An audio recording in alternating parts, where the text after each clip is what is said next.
The following is a conversation with Annie Jacobsen, an investigative journalist, Pulitzer Prize finalist, and author of several amazing books on war, weapons, government secrecy, and national security, including the books titled Area 51, Operation Paperclip, The Pentagon's Brain, Phenomena, Surprise Kill Vanish, and her new book, Nuclear War.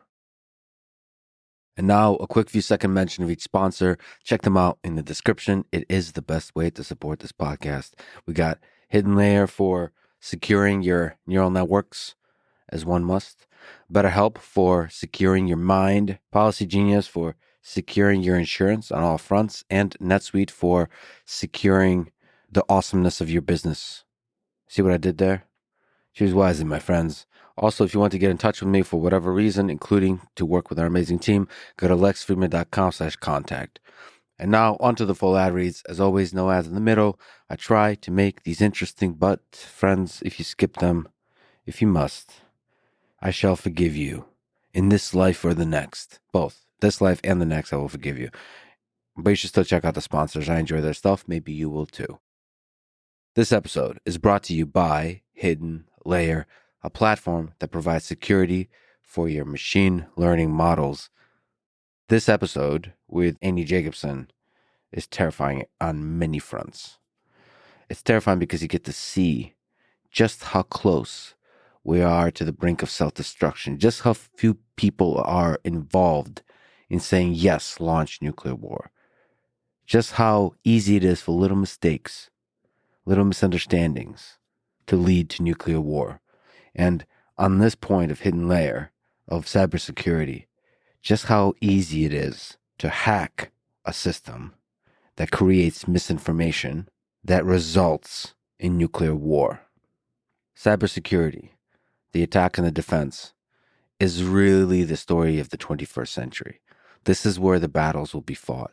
This is where suffering may be created or alleviated or prevented. So this is a really, really, really important field, and it's not talked about enough. There's this sexy field of sort of AI safety where you talk about kind of the existential risk, the ethical risk, all of that kind of stuff of artificial intelligence as it becomes smarter and smarter and smarter. But sometimes it's the stupid stuff. It's the vulnerabilities. The stupid stuff is not the so stupid stuff. It's the basic capacity of an intelligence system to be hacked. So I'm a really big fan of Hidden Layer doing this kind of work of helping businesses figure out which are the secure models, which are not, which are the basic steps to take, the low-hanging fruit of it all. Visit hiddenlayer.com/Lex to learn more about how Hidden Layer can accelerate your AI adoption in a secure way. This episode is also brought to you by BetterHelp, spelled HELP, help. This is about securing your mind. I've been getting attacked more and more on the internet. Such is the way of the internet, friends. But it's important to figure out systems for yourself. This is in your own private life, even when just getting bullied in school by a few people. First of all, you should learn how to fight, how to do jiu-jitsu, how to strike, all of those kinds of things. But that's besides the point. But the big thing you should learn to prepare yourself for the world is how to secure your mind in a way that doesn't callous it, make it cynical, or make it unable to feel the beauty and the pain of the world, and yet make it so it doesn't descend in the depths of darkness as the human mind can. Talk therapy can help with this. BetterHelp is one of my favorite things because of just how easy it is to do. It's available everywhere. They've helped millions of people. Check them out at betterhelp.com/Lex and save in your first month. That's betterhelp.com/Lex. This episode is also brought to you by Policy Genius, a marketplace for insurance, all kinds of insurance, life, auto, home, disability, all of that. And it gives you really nice tools for comparison. I'm a huge fan of tools for comparing stuff. Whenever I'm shopping for anything, whenever I'm researching anything, I would love it if there's a kind of pros and cons thing for every idea in the world. There's really nice pros and cons websites for very sort of heated political topics. very popular political topics, but I would love it if there was that kind of pros and cons analysis and ratings and all that kind of stuff for very nuanced conversations. In general, there's also places, I think it's called like manifold markets, where you can bet on the outcome of different ideas. It's a pretty cool way to explore different possibilities about the future, but also to, in so doing, to debate different topics. I love it. So whenever somebody does that kind of thing well, and Policy Genius does it well, the comparison, I really celebrate it. You should go check it out. With Policy Genius, you can find life insurance policies that start at just $292 per year for $1 million of coverage. Head to policygenius.com/Lex or click the link in the description to get your free life insurance quotes and see how much you could save. That's policygenius.com/Lex. This episode is also brought to you by NetSuite, an all-in-one cloud business management system. 37,000 companies make the switch to NetSuite. They help manage the different modules of a company. It's the machine inside the machine. And that creates the language where the different modules of a company can find a common language, a standard of communication. They manage HR, financials, e-commerce, all that kind of stuff. The messy stuff. They make the messy simple and efficient. And if you're running a company, you should use the right tools for that. The machine inside the machine should be good, such that the meta machine of capitalism can do its work to bring about a better world to the degree it does. And when it fails, we can point that out and government can step in and call bullshit. It's a beautiful thing we have going on. Democracy overseeing the beautiful machinery of business that creates incredible stuff, but doesn't cross the line of unethical behavior. And that's the dance of it all. Capitalism, democracy, humanity. It's beautiful, really. But at the low level of the machinery of a single company, NetSuite is the thing you should be using. Now through April 15th, NetSuite is offering a one-of-a-kind flexible financing plan. Go to netsuite.com/Lex. That's netsuite.com/Lex. This is a Lex Friedman podcast. To support it, please check out our sponsors in the description. And now, dear friends, here's Annie Jacobsen.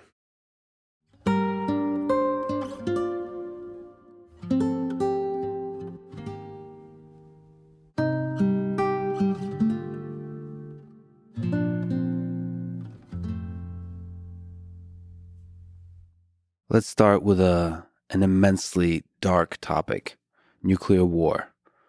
How many people would a nuclear war between the United States and Russia kill? So I'm coming back at you with a very dark answer and a very big number. And that number is 5 billion people. You go second by second, minute by minute, hour by hour, what would happen if the nuclear war started. So there's a lot of angles from which I would love to talk to you about this. At first, how would the deaths happen in the short term and the long term? So to start off, the reason I wrote the book is so that readers like you could see in appalling detail just how horrific nuclear war would be. And as you said, second by second, minute by minute. The book covers nuclear launch to nuclear winter. I purposely don't get into the politics that lead up to that or the national security maneuvers or the posturing or any of that. I just want people to know nuclear war is insane. And every source I interviewed for this book, from Secretary of Defense, all retired, nuclear subforce commander, Stratcom commander, FEMA director, etc., on and on and on, nuclear weapons engineers, they all shared with me the common denominator that nuclear war is insane. First millions, then tens of millions, then hundreds of millions of people will die in the first 72 minutes of a nuclear war. And then comes nuclear winter, where the billions happen from starvation. And so the shock power of all of this is meant for each and every one of us to say, wait, what? This actually exists behind the veil of national security. And I don't know, most people do not think about nuclear war on a daily basis. And yet hundreds of thousands of people in the nuclear command and control are at the ready in the event it happens. But it doesn't take too many people to start one. In the words of Richard Garwin, who was the nuclear weapons engineer who drew the plans for the Ivy Mike thermonuclear bomb, the first thermonuclear bomb ever exploded in 1952. Garwin shared with me his opinion that all it takes is one nihilistic madman with a nuclear arsenal to start a nuclear war. And that's how I begin the scenario. What are the different ways it could start? Like literally, who presses a button? And what does it take to press a button? So the way it starts is in space, meaning the U.S. Defense Department has a early warning system. And the system in space is called Cybers. It's a constellation of satellites that is keeping an eye on all of America's enemies so that the moment an ICBM launches, the satellite in space, and I'm talking about 1/10 of the way to the moon, that's how powerful these satellites are in geosync. They see the hot rocket exhaust on the ICBM in a fraction of a second after it launches, a fraction of a second. And so there begins this horrifying policy called launch on warning, right? And that's the U.S. counterattack, meaning the reason that the United States is so ferociously watching for a nuclear launch somewhere around the globe is so that the nuclear command and control system in the U.S. can move into action to immediately make a counterstrike. Because we have that policy, launch on warning, which is exactly like it says. It means the United States will not wait to absorb a nuclear attack. It will launch nuclear weapons in response before the bomb actually hits. So the president, as part of the launch on warning policy, has 6 minutes. I guess can't launch for 6 minutes, but at 6 minute mark from that first warning, the president can launch. And that was one of the most remarkable details to really nail down for this book when I was reporting this book and talking to Secretary of Defenses, for example, who are the people who advise the president on this matter, right? You say to yourself, wait a minute, how could that possibly be? And so let's unpack that, right? So in addition to the launch on warning concept, there's this other insane concept called sole presidential authority. And you might think in a democracy that's impossible, right? You can't just start a war. Well, you can just start a nuclear war if you're the commander in chief, the president of the United States. In fact, you're the only one who can do that. And we can get into later why that exists. I was able to get the origin story of that concept from Los Alamos. They declassified it for the book.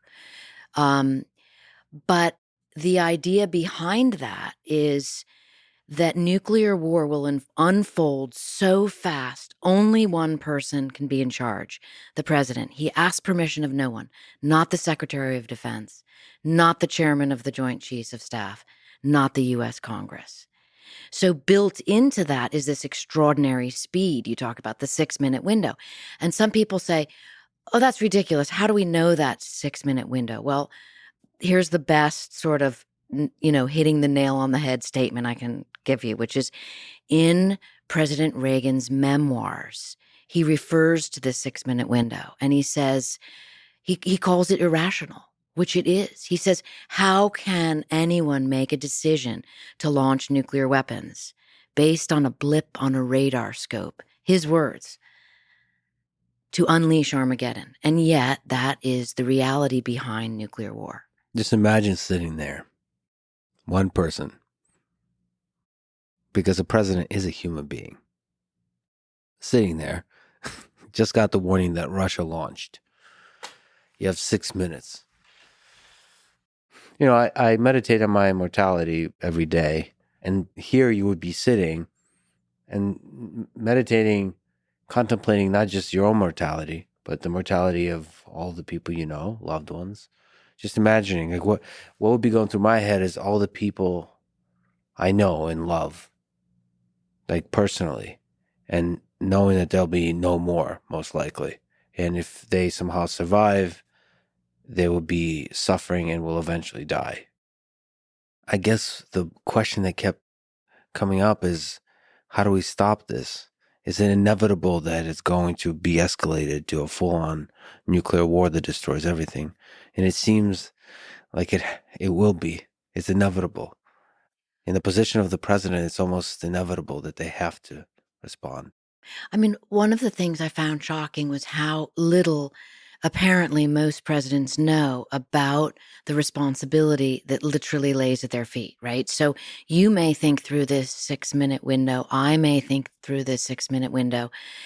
But what I learned, like, for example, former Secretary of Defense Leon Panetta was really helpful in explaining this to me because before he was SecDef, he served as the director of the CIA. And before that, he was the White House chief of staff. And so he has seen these different roles that have been so close to the president. But he explained to me that when he was the White House chief of staff for President Clinton, he noticed how President Clinton didn't want to ever really deal with the nuclear issue because he had so many other issues to deal with. Mm. And that only when Panetta became Secretary of Defense, he told me, did he really realize the weight of all of this? Because he knew he would be the person that the president would turn to were he to be notified of a nuclear attack. And by the way, it's the launch on warning. It's the ballistic missile seen from outer space by the satellite. And then there also must be a second confirmation from a ground radar system. Mm. But in that process, which is just a couple minutes, everyone is getting ready to notify the president. And one of the first people that gets notified by NORAD or by Stratcom or by NRO, these different parties that all see the early warning data, one of the first people that's notified is the Secretary of Defense, as well as the chairman of the Joint Chiefs of Staff, because those two together are going to brief the president about, sir, you have 6 minutes to decide. And that's where you realize the immediacy of all of this is so counter to imagining the scenario. And again, all the presidents come into office, I have learned, understanding the idea of deterrence, this idea that we have these massive arsenals of nuclear weapons pointed at one another, ready to launch, so that we never have nuclear war. Mm. But what we're talking about now is what if we did?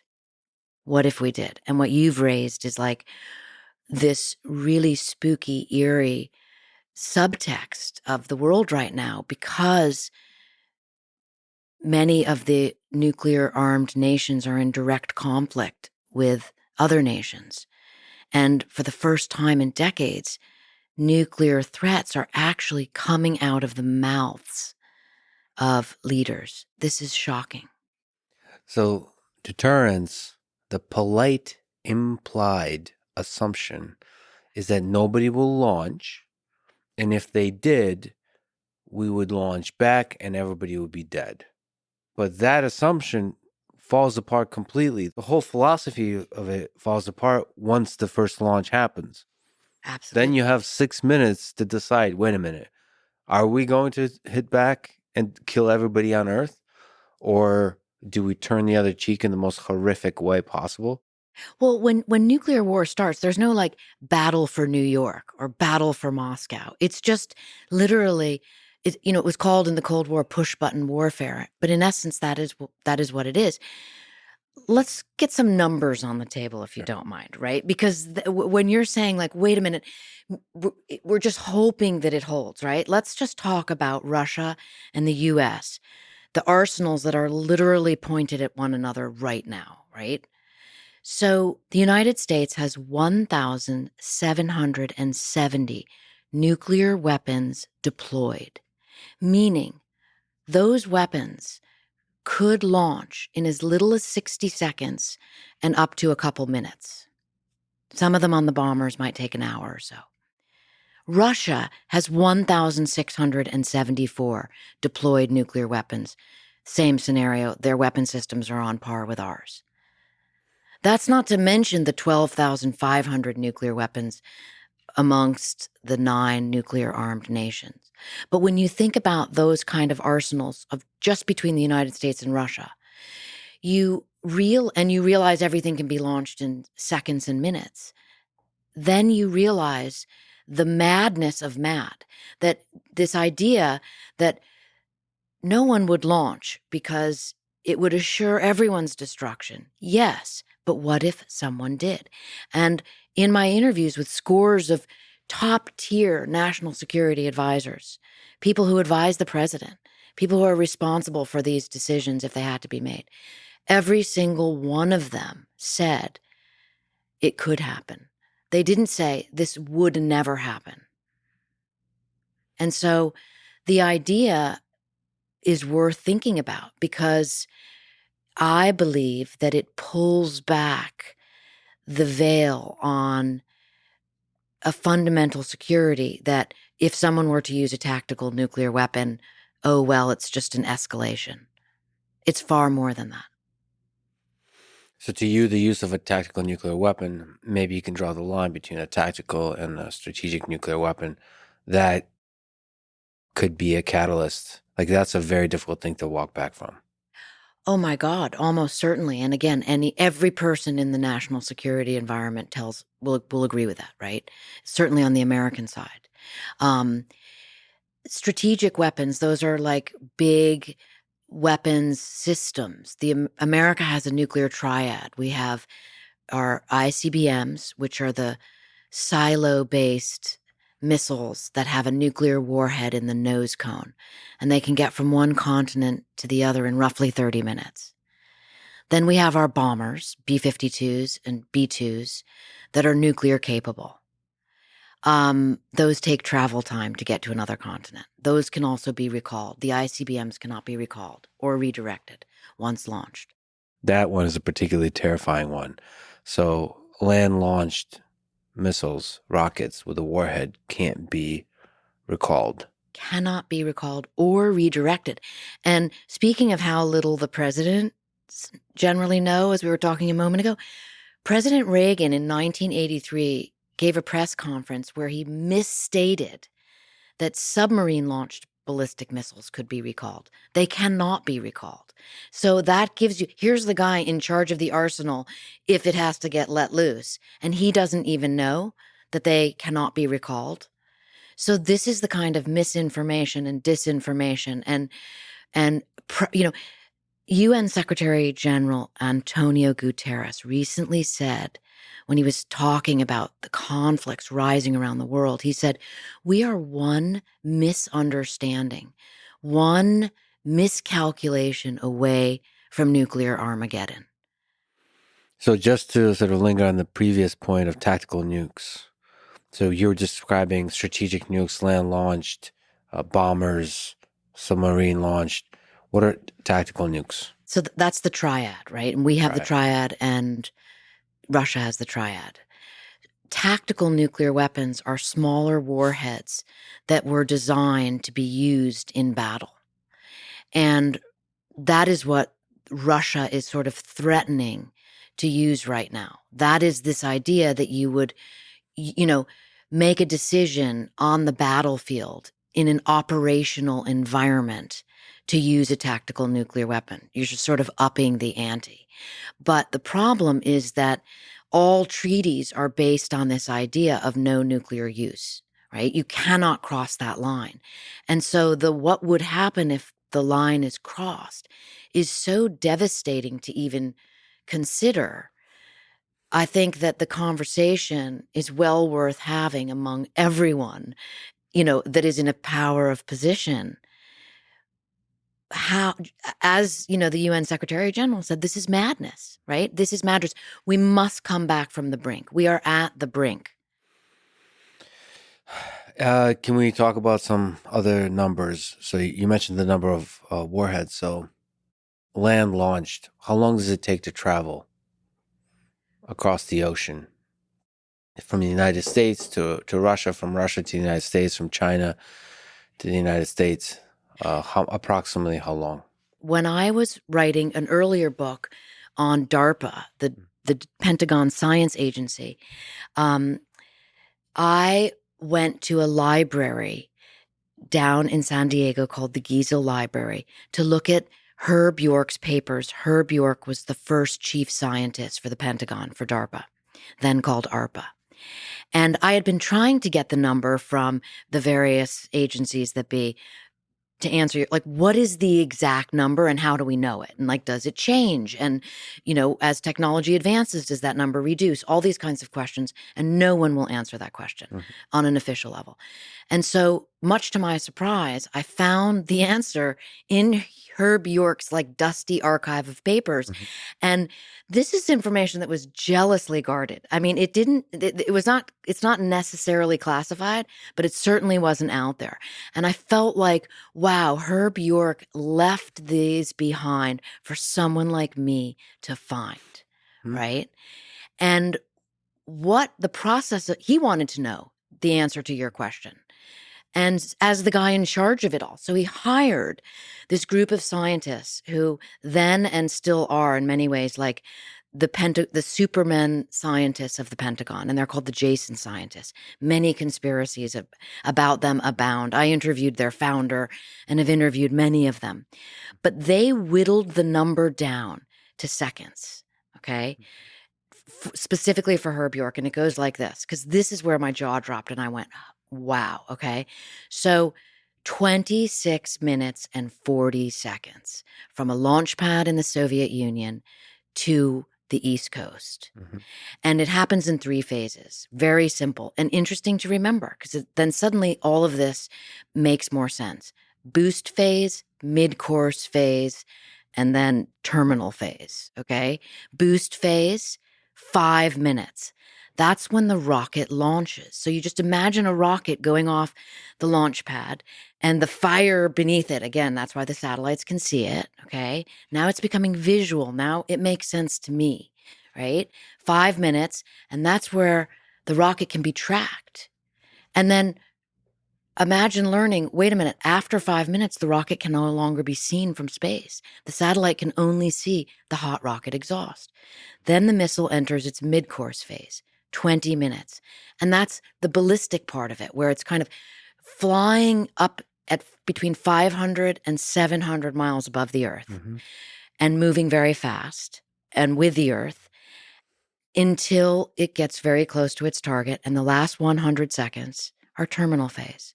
It's where the warhead re-enters the atmosphere and detonates.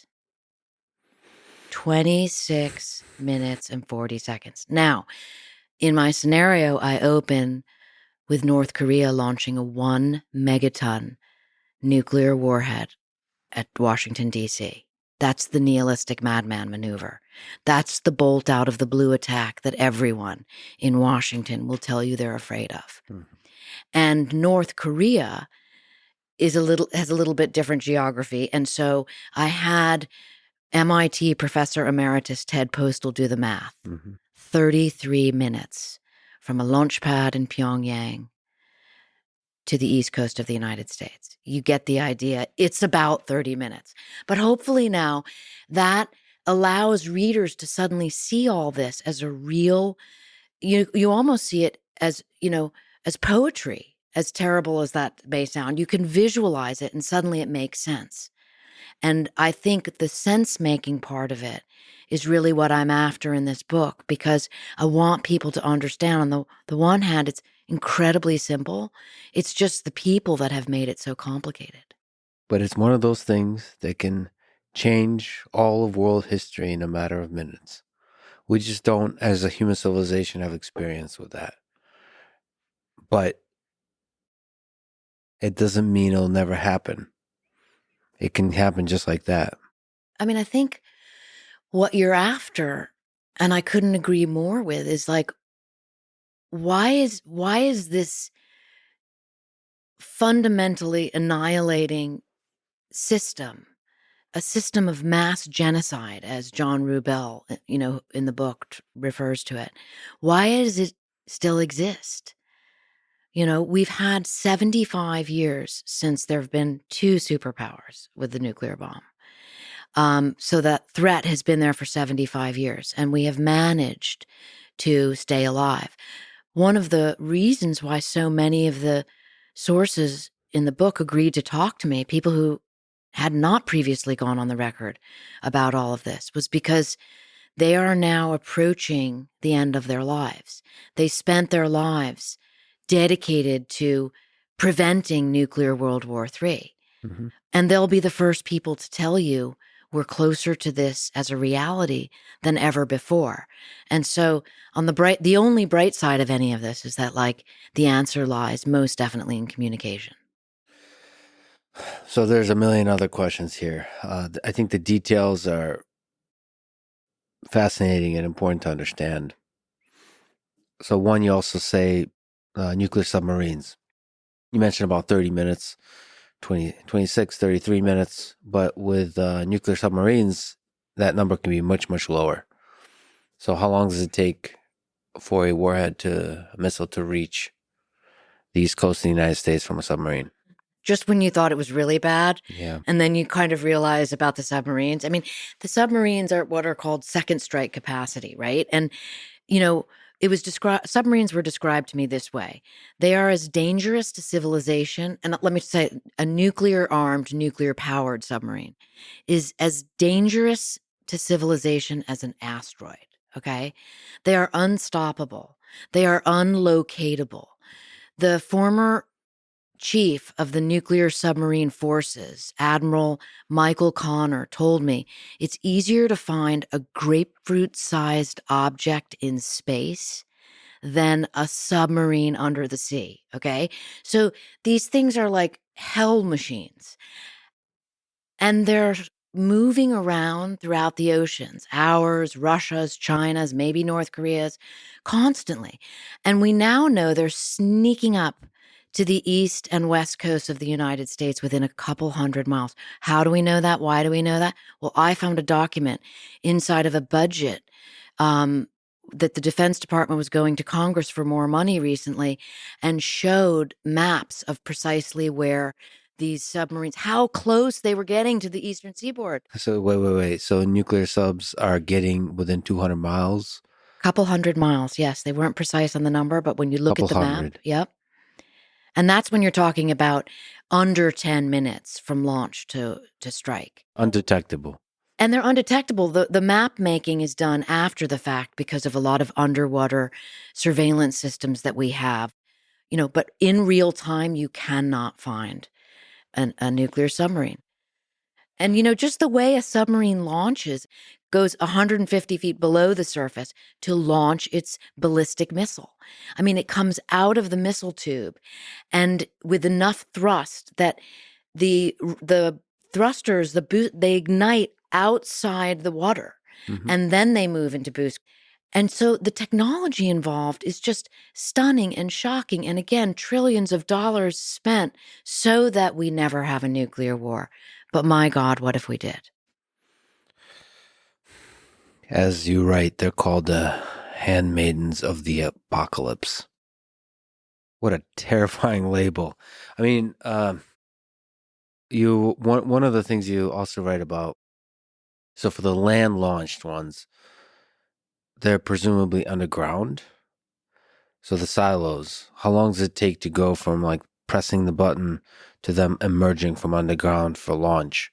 And is that part detectable, Yes. or it's only the heat?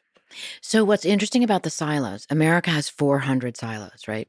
We've had more. But we have 400, and they're underground, and they're called Minutemen. right? Mhm. After the Revolutionary War heroes. But the sort of joke in Washington is they're not called Minutemen for nothing because they can launch in 1 minute, Yeah. right? So the president orders the launch of the ICBMs. ICBM stands for Intercontinental Ballistic Missile. He orders the launch and they launch 60 seconds later. And then they take 30 some odd minutes to get to where they're going. The submarines take about 14 or 15 minutes from from the launch command to actually launching. And that has to do, I surmise, with the location of the submarine, its depth. Some of these things are so highly classified, and other details are shockingly available if you look deep enough or if you ask enough questions, and you can go from one document to the next and really find these answers.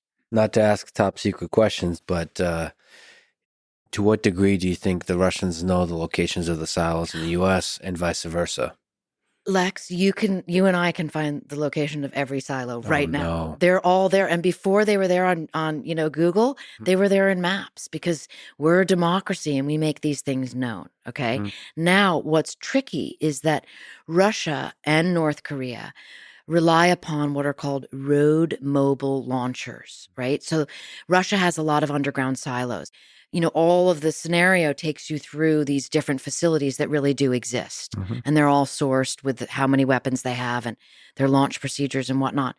But in addition to having underground silos, they have road mobile launchers. And that means you just have one of these giant ICBMs on a 22 axle truck Mm-hmm. that can move stealthily around the country so that it can't be targeted by the US Defense Department.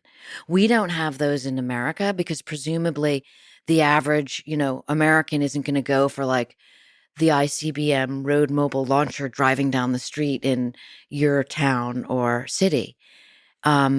Which is why the Defense Department will justify we need the second strike capability, the submarines, right? Because, the wonky stuff that is worth looking into if you really dig the book and are like, wait a minute, it's all footnoted where you can learn more about how these systems have changed over time, and why, more than anything, it's very difficult to get out of this catch-22 conundrum that, we need nuclear weapons to keep us safe. That is the real enigma because the other guys have them, right? And the other guys have sort of more sinister ways of using them, or at least that's what the nomenclature out of the Pentagon will always be when anyone tries to say we just need to really think about full disarmament. You've written about intelligence agencies. How good are the intelligence agencies on this? How much does CIA know about the Russian launch sites and capabilities and command and control procedures and all of this and vice versa? I mean, all of this, because it's decades old, is really well known. If you go to the Federation of American Scientists, they have a team led by a guy called Hans Christensen who runs what's called the Nuclear Notebook. And he and his team every year are keeping track of this number of warheads on these number of weapon systems. And because of the treaties, the different signatories to the treaty all report these numbers. And of course, the different intelligence community people are keeping track of what's being revealed honestly and reported with transparency and what is being hidden. The real issue is the new systems that Russia is working on right now. And that will lead us, we are kind of moving into an era whereby the threat of actually having new weapon systems that are nuclear capable is very real because of the escalating tensions around the world. And that's where the CIA, I would guess, is doing most of its work right now. So most of your research is kind of looking at the older versions of the system, and presumably there's potentially secret development of new ones. Hopefully, which violates treaties. Yes. So yes, that is where the intelligence agencies. But at a point, it's overkill, literally and figuratively, right? People are up in arms about these hypersonic weapons. Well, we have a hypersonic weapons program. Falcon, Google Black Swift, right? This is Lockheed's doing, we're DARPA exists to create the vast weapon systems of the future. Mhm. That is its job. It has been doing that since its creation in 1957. I would never believe that we aren't ahead of everyone. Call me, overinformed or naive, one or the other. That would be my position, because DARPA works from the chicken or the egg scenario. Like once you learn about something, once you learn Russia's created this, Typhoon submarine, which may or may not, be viable, it's too late if you don't already have one. We'll probably talk about DARPA a little bit. One of the things that makes me sad about Lockheed, many things make me sad about Lockheed, but one of the things is because it's very top secret, you can't show off all the incredible engineering going on there.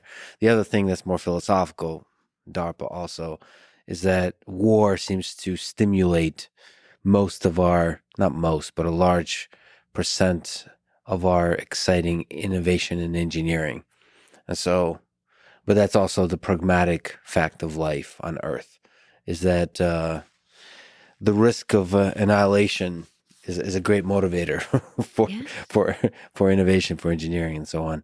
But yes, I would not discount the United States in its ability to build the weapons of the future, nuclear included.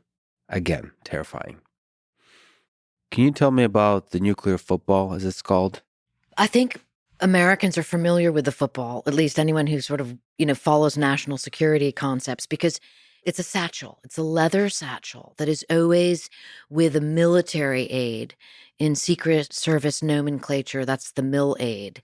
And he's trailing around the president 24/7, 365 days a year, and also the vice president, by the way, with the ability to launch nuclear war in that 6-minute window all the time. Okay. That is also called the football, and it's always with the president. To report this part of the book, I interviewed a lot of people in the Secret Service that are with the president and talk about this. And the director of the Secret Service, a guy called Lou Merletti, told me a story that I just really found fascinating. He was also in charge of the president's detail. President Clinton, this was before he was director of the Secret Service. And he told me the story about how he said the football is with the president at all times, period. Okay. They were traveling to Syria, and Clinton was meeting with President Assad, and they got into an elevator, Clinton and the Secret Service team, and one of Assad's guys was like, no, like about the mill aid. And Lou said it was like a standoff because there was no way they were not going to have the president with his football in an elevator. And it kind of sums up, for me anyways, you realize what goes into every single one of these decisions. You realize the massive system of systems behind every item you might just see in passing and glancing on the news as you see the mill aide carrying that satchel. Well, what's in that satchel? I really dug into that to report this book. What is in that satchel? Okay. So, first of all, that is, people always say it's incredibly classified. I mean, people talk about UFOs. It's incredibly, come on, guys. That is nothing burger, right? You want to know what's really classified? What's in that football, right? What's in that satchel? But the PED, Presidential Emergency Action Directives, right? Those have never been leaked. No one knows what they are. What we do know from one of the mill aides who spoke on the record, a guy called Buzz Patterson, he describes the president's orders, right? So if a nuclear war has begun, if the president has been told there are nuclear missiles, one or more, coming at the United States, you have to launch in a counterattack, right? The red clock is ticking. You have to get the blue impact clock ticking. He needs to look at this list to decide what targets to strike and what weapon systems to use. And that is what is on, according to Buzz Patterson, a piece of like sort of laminated plastic. He described it like a Denny's menu. Mm-hmm. And from that menu, the president chooses targets and chooses weapon systems. And it's probably super old school, like all top secret systems are, because they have to be tested over and over and over and over and over. Yes, and Probably it's non-digital. non-digital. It might literally be a Denny's menu from hell. Right. And meanwhile, I learned this only in reporting the book. There is a identical black book inside the Stratcom bunker in Nebraska. Okay. So 3 command bunkers are involved when nuclear war begins, right? There's the bunker beneath the Pentagon, which is called the National Military Command Center. Okay. Mm-hmm. Then there is the bunker beneath Cheyenne Mountain, which everyone has, or many people have heard of because it's been made famous in movies, right? That is a very real bunker. And then there is a third bunker, which people are not so familiar with, which is the bunker beneath Strategic Command in Nebraska. And so it's described to me this way. The Pentagon bunker is the beating heart. The Cheyenne Mountain bunker is the brains. And the Stratcom bunker is the muscle.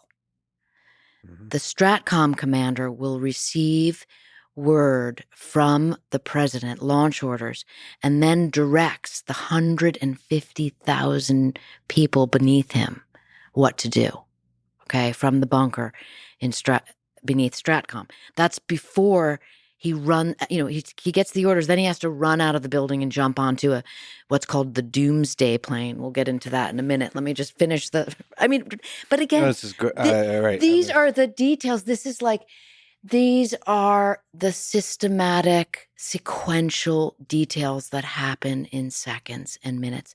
And reporting them, I never cease to be amazed by what a system it is. A follows B, it's just numerical, right? Yeah, but as we discuss this procedure, each individual person that follows that procedure might lose the big picture of the whole thing. I mean, especially when you realize what is happening. Yep. That almost out of fear, you just follow the steps. Yep.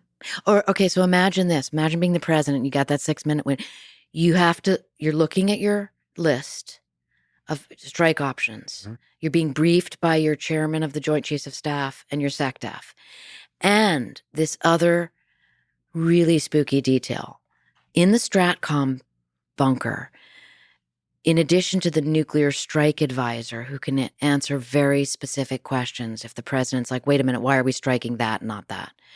There's also a weather officer. And this is the kind of human detail that kept me up at night, because that weather officer is in charge of explaining to the president really fast how many people are going to die and how many people are going to die in minutes, weeks, months, and years from radiation fallout. Because a lot of that has to do with the weather system. Yes. Yes. And so these kinds of the humanness, balanced out with the mechanization of it all Mm-hmm. it's just really grotesque. So the doomsday plane from Stratcom, Yeah. what's that? Where's it going? What's on it? Right. Okay, ready? Yeah. It's going to fly in circles. Mm-hmm. That's where it's going. It's flying in circles around the United States of America so that nuclear weapons can be launched from the air after the ground systems are taken out by the incoming ICBMs or the incoming submarine launched ballistic missiles. This has been in play since the 50s. These are the contingency plans for when nuclear war happens. So again, going back to this absurd paradox, nuclear war will never happen. Mutual assured destruction. That is why deterrence will hold. Well, I found a talk that the deputy director of Stratcom gave to a very close-knit group where he said, yes, deterrence will hold, but if it fails, everything unravels. And think about that word unravels, right? And the unraveling is, the doomsday plane launches. The Stratcom commander jumps in. He's in that plane. He's flying around the United States. And he's making decisions because the Pentagon's been taken out. At 9/11, by the way, Bush was in the doomsday plane. And Bush had to make decisions quickly, but not so quickly, not as quickly as he would have needed to have done if there's a nuclear launch. I mean, 6 minutes. it basically happens in 3 acts. There's the first 24 minutes, the next 24 minutes, and the last 24 minutes. And that is the reality of nuclear weapons. What is the interceptor capabilities of the United States? How many nuclear missiles can be stopped? I was at a dinner party with a very informed person, right? Like somebody who really, should have known this. And this is when I was considering writing and reporting this book. And he said to me, "Oh, Annie, that would never happen because of our powerful interceptor system." Mm-hmm. Okay. Well, he's wrong. Let me tell you about our powerful interceptor system.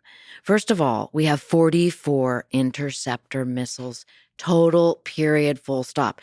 Let me repeat, 44. Okay. Earlier, we were talking about Russia's 1,670 deployed nuclear weapons. How are those 44 interceptor missiles going to work, right? And they also have a success rate of around 50%. So they work 50% of the time. There are 40 of them in Alaska, and there are 4 of them at Vandenberg Air Force Base in Santa Barbara. Okay. And they are responsible at about 9 minutes into the scenario, right? After the ICBM has finished that 5-minute boost phase we talked about. Now it's in mid-course phase, and the ground radar systems have identified, yes, this is an incoming ICBM. Mm-hmm. And now the interceptor missiles have to launch, right? It's essentially shooting a missile with a missile. Inside the interceptor, which is just a big giant rocket, in its nose cone, it has what's called the aptly named exo-atmospheric kill vehicle. Okay? Mm-hmm. There's no explosives in that thing. It's literally just going to take out the warhead, ideally, with force. So one of them is going like, Mach 20. And the speeds at which these two moving objects hurtling through space are going is astonishing. And the fact that interception is even possible is really remarkable, but it's only possible 50% of the time. Is it possible that we only know about 44, but there could be a lot more? No, impossible. That I would be willing to bet. And how well tested are these interceptors? Well, that's where we get the success rate that's around 50% because of the tests, right?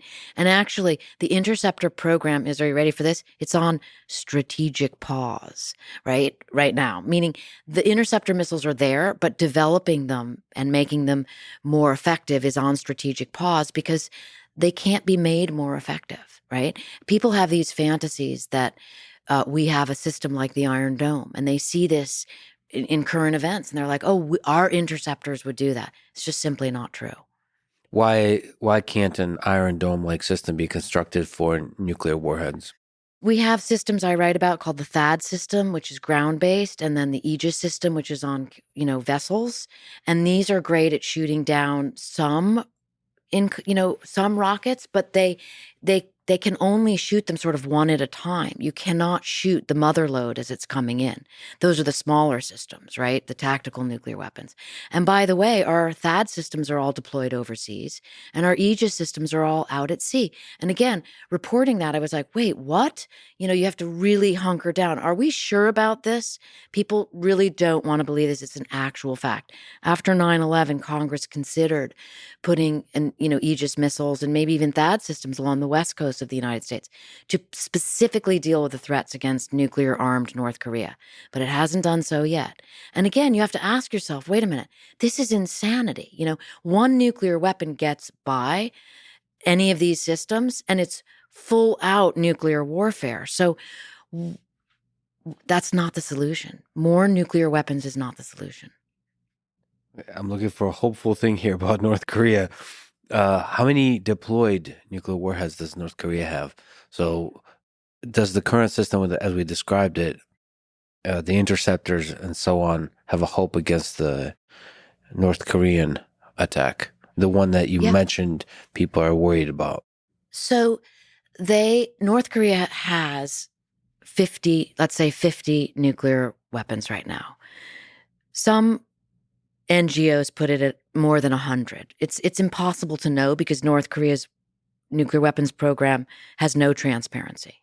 They're the only nuclear armed nation that doesn't announce when they do a ballistic missile test. Everyone else does. No one wants to start a nuclear war by accident, right? So if Russia's going to launch an ICBM, they tell us. If we're going to launch one, and I'm talking test runs here, with a dummy warhead, we tell them, not North Korea. That's a fact, okay? So we're constantly up against the fear of North Korea.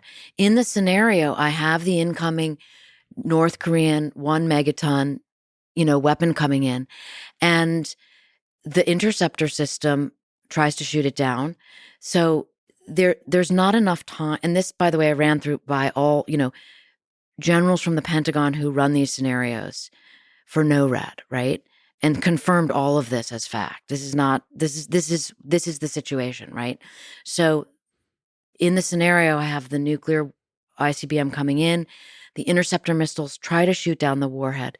The capability is not like what's called shoot, and look. They can't. There's not enough time to go like, and we're going to try to get it. We missed it. Okay, let's go for another one. So you have to go poof, poof, poof, poof, right? So in my scenario, we fire off 4, which is about what I was told would 1 to 4, because you're worried about the next one that's going to come in. You're going to use up 10% of your missile force, of your interceptor force on one, and all 4 miss. And that's totally plausible. Right.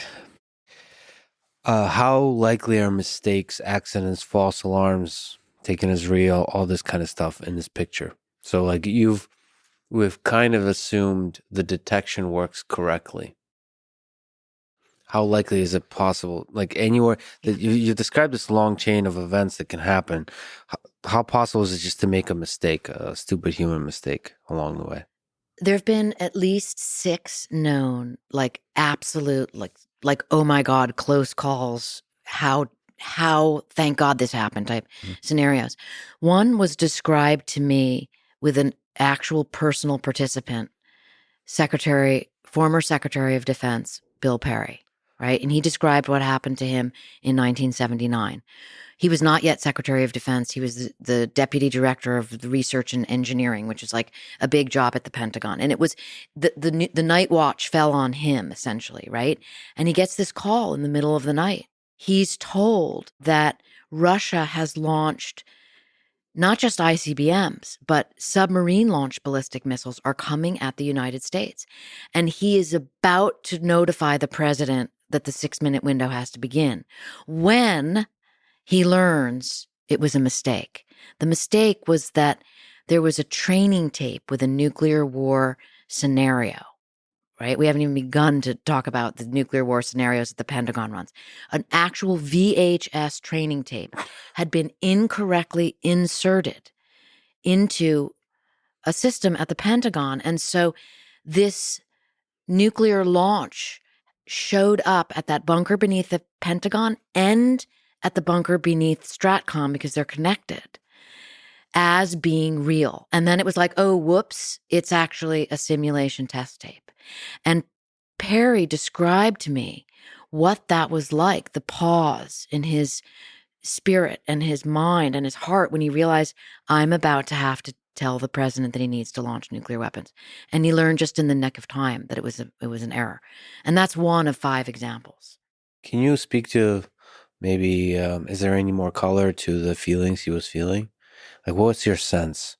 And given all the experts you've talked to, what can be said about the seconds that one feels once finding out that a launch has happened, even if that information is false information?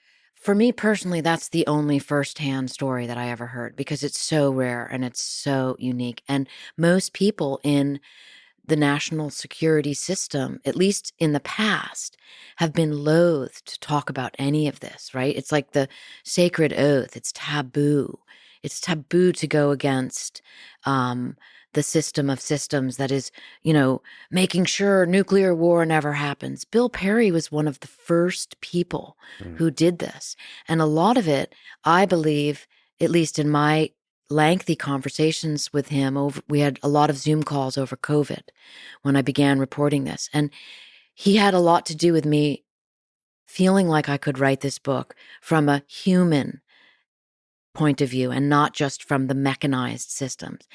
Because, and I only lightly touch upon this because it's such a fast, sweeping scenario, but Perry, for example, spent his whole life dedicated to building weapons of war. Only later in life to realize this is madness.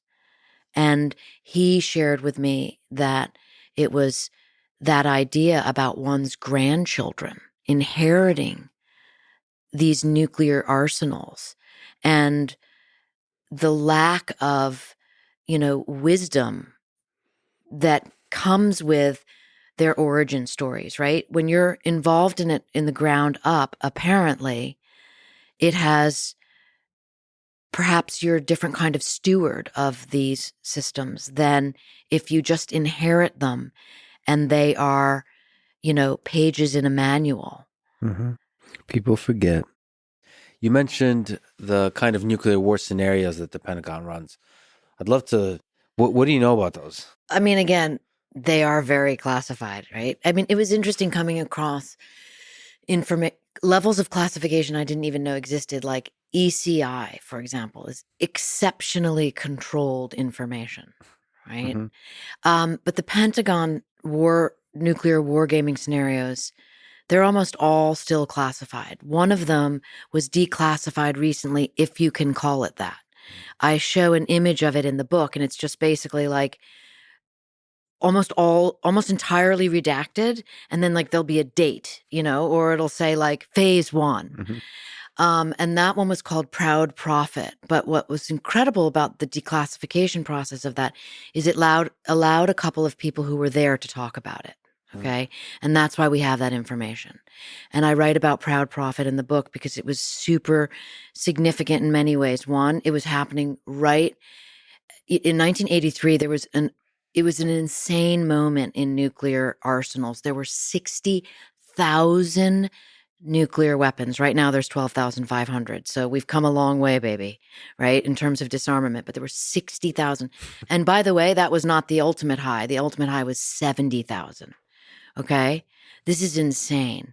And Ronald Reagan was president, and he orders this war game called Proud Prophet. And everyone that mattered was involved. They were running the war game scenarios. And what we learned from his declassification is that no matter how nuclear war starts, there was a bunch of different scenarios with, NATO involved, without NATO, all different scenarios. No matter how nuclear war starts, it ends in Armageddon. It ends with everyone dead. I mean, this is shocking when you think about that, coupled with the idea that all that has been done in the 40 some odd years since is, okay, let's just really lean in even harder to this theoretical phenomena of deterrence, because that's all it is. It's just a statement, Lex, like deterrence will hold. Mm-hmm. Okay, well, what if it doesn't? Well, we know from Proud Prophet what happens if it doesn't. So almost always, so there's no mechanisms in the human mind and the human soul that stops it. In the governments that we've created, they just keep the procedure escalates always. I mean, here's a crazy nomenclature jargon thing for you. Ready? Escalate to de-escalate. That's what comes out of it. Think about what I just said. Escalate to de-escalate. Okay, so someone strikes you with a nuclear weapon, you're going to escalate it, right? General Hyten recently said, he was STRATCOM commander, if he was sort of saber rattling with North Korea during COVID, and he said, they need to know if they launch one nuclear weapon, we launch one. If they launch two, we launch two. But it's actually more than that. They launch one, we launch 80. Yeah. Okay? That's called escalate to de-escalate. Like pound the you-know-what out of them to get them to stop. But, there is, to make a case for that, there is a reason to the madness. Because you want to threaten this gigantic response. But when it comes to it, the seconds before, there is still a probability that you'll pull back. Which brings us to the most terrifying facts that I learned in all of that. And that has to do with errors, right? Not errors of like we spoke about a minute ago with a simulation test tape. I'm talking about if one madman, one nihilistic madman were to launch a nuclear weapon, as I write in the scenario. And we needed to escalate to de-escalate. We needed to send nuclear weapons at, let's say, North Korea, as I do in my scenario.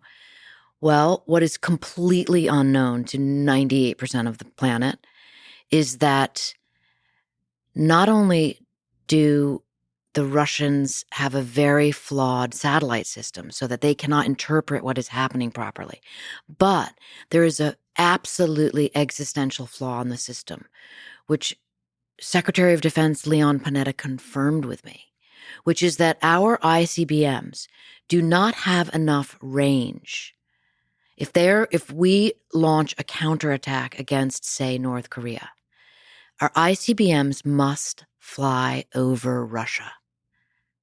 They must fly over Russia. So imagine saying, oh, no, these 82, warheads that are going to actually strike the northern Korean peninsula are not coming for you, Russia, our adversary right now that we're sort of saber rattling with. Just trust us. And that is where nuclear war unfolds into Armageddon. And that hole in national security is shocking. And as Panetta told me, no one wants to discuss it. And if one nuclear weapon does reach its target, I presume communication breaks down completely. Or like there's a high risk of breakdown of communication. Well, let's back up. We are both presumptuous to assume that communication could even happen prior to. And let me give you a very specific example. During the Ukraine war, okay, if perhaps you remember, I think it was in November of 2022, news reports erroneously stated that a Russian missile had hit Poland, a NATO country, right? It turned out to be a mistake, but for several hours, this was actually the information that was all over the news, breaking news, okay? 36 hours later, the chairman of the Joint Chiefs of Staff, General Mark Milley, gave a press conference and talked about this and admitted that he could not reach his Russian counterpart during those 36 hours. He could not reach him. How are you going to not have an absolute Armageddon-like furor with nuclear weapons in the air if people can't get on the phone during a ground war? I'd like to believe that there's people in major nations that don't give a damn about the bullshit of politics and can always just pick up the phone.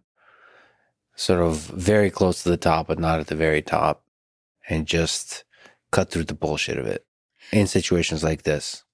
I hope that's true. I doubt it is, and let me tell you why. Neither you nor I are political, from what I gather, right? So I just write about POTUS, President of the United States. You have no idea what my politics are because they shouldn't matter. No one should be for nuclear war, or no one should be for nuclear, national insecurity. Yes, you want to have a strong nation. But once you get into politics, then you're talking about sycophants. And the more a political leader becomes divisive, becomes polemic, the more his platform is predicated on hating the other side, either of it within his own country or with alleged enemy nations, the more you surround yourself, as we see in the current day, with sycophants, with people who will tell you not only what they think you want to hear, but will help them to hold on to power. So you don't have wise decision makers. Long gone are the days where we had presidents who had advisors on both sides of the aisle. That's really important because you want to have differing opinions. But as things become more viperous, both here in the United States and in nuclear armed nations, all bets are off at whether your advisors are going to give you good advice. Who are the people around the president of the United States that give advice in this 6-minute window? How many of them, just to maybe you could speak to the detail of that, but also to the spirit of the way they see the world. How many of them are warmongers? How many of them are kind of big picture, peace, humanity type of thinkers? Well, again, we're talking about that 6-minute window. So it's not exactly like you can, let me put a pot of coffee on and really tell me what you think. And we can strategize here, right? You have your SecDef and your chairman, maybe the vice chairman. And okay, we haven't even begun to talk about the fact that at the same time, these advisors also have a parallel concern, and that's called continuity of government. Okay. So while they're trying to advise on the nuclear counterstrike in response to the incoming nuclear missile, they have to be thinking, how are we going to keep the government functioning when the missiles start hitting, when the bombs start going off? And that is about getting yourself out of the Pentagon, let's say, getting yourself to one of these nuclear bunkers that I write about at length in the book. So how much can you ask of a human, right? Because it comes down to a human. The Secretary of Defense is a human. And imagine that job while trying to advise the president.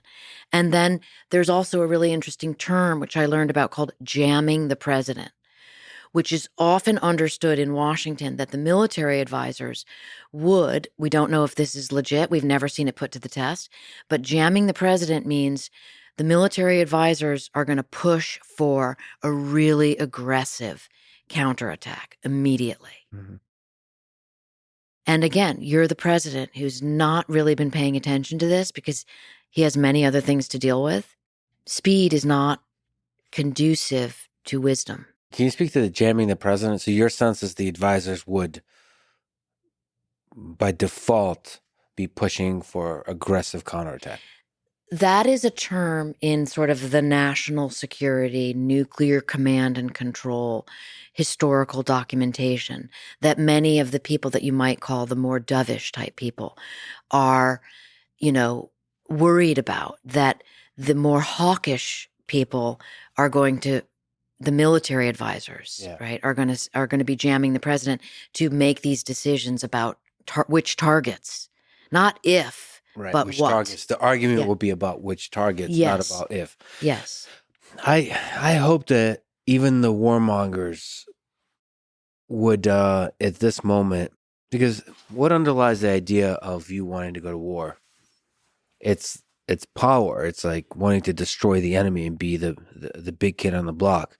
But with nuclear war, it just feels like that falls apart.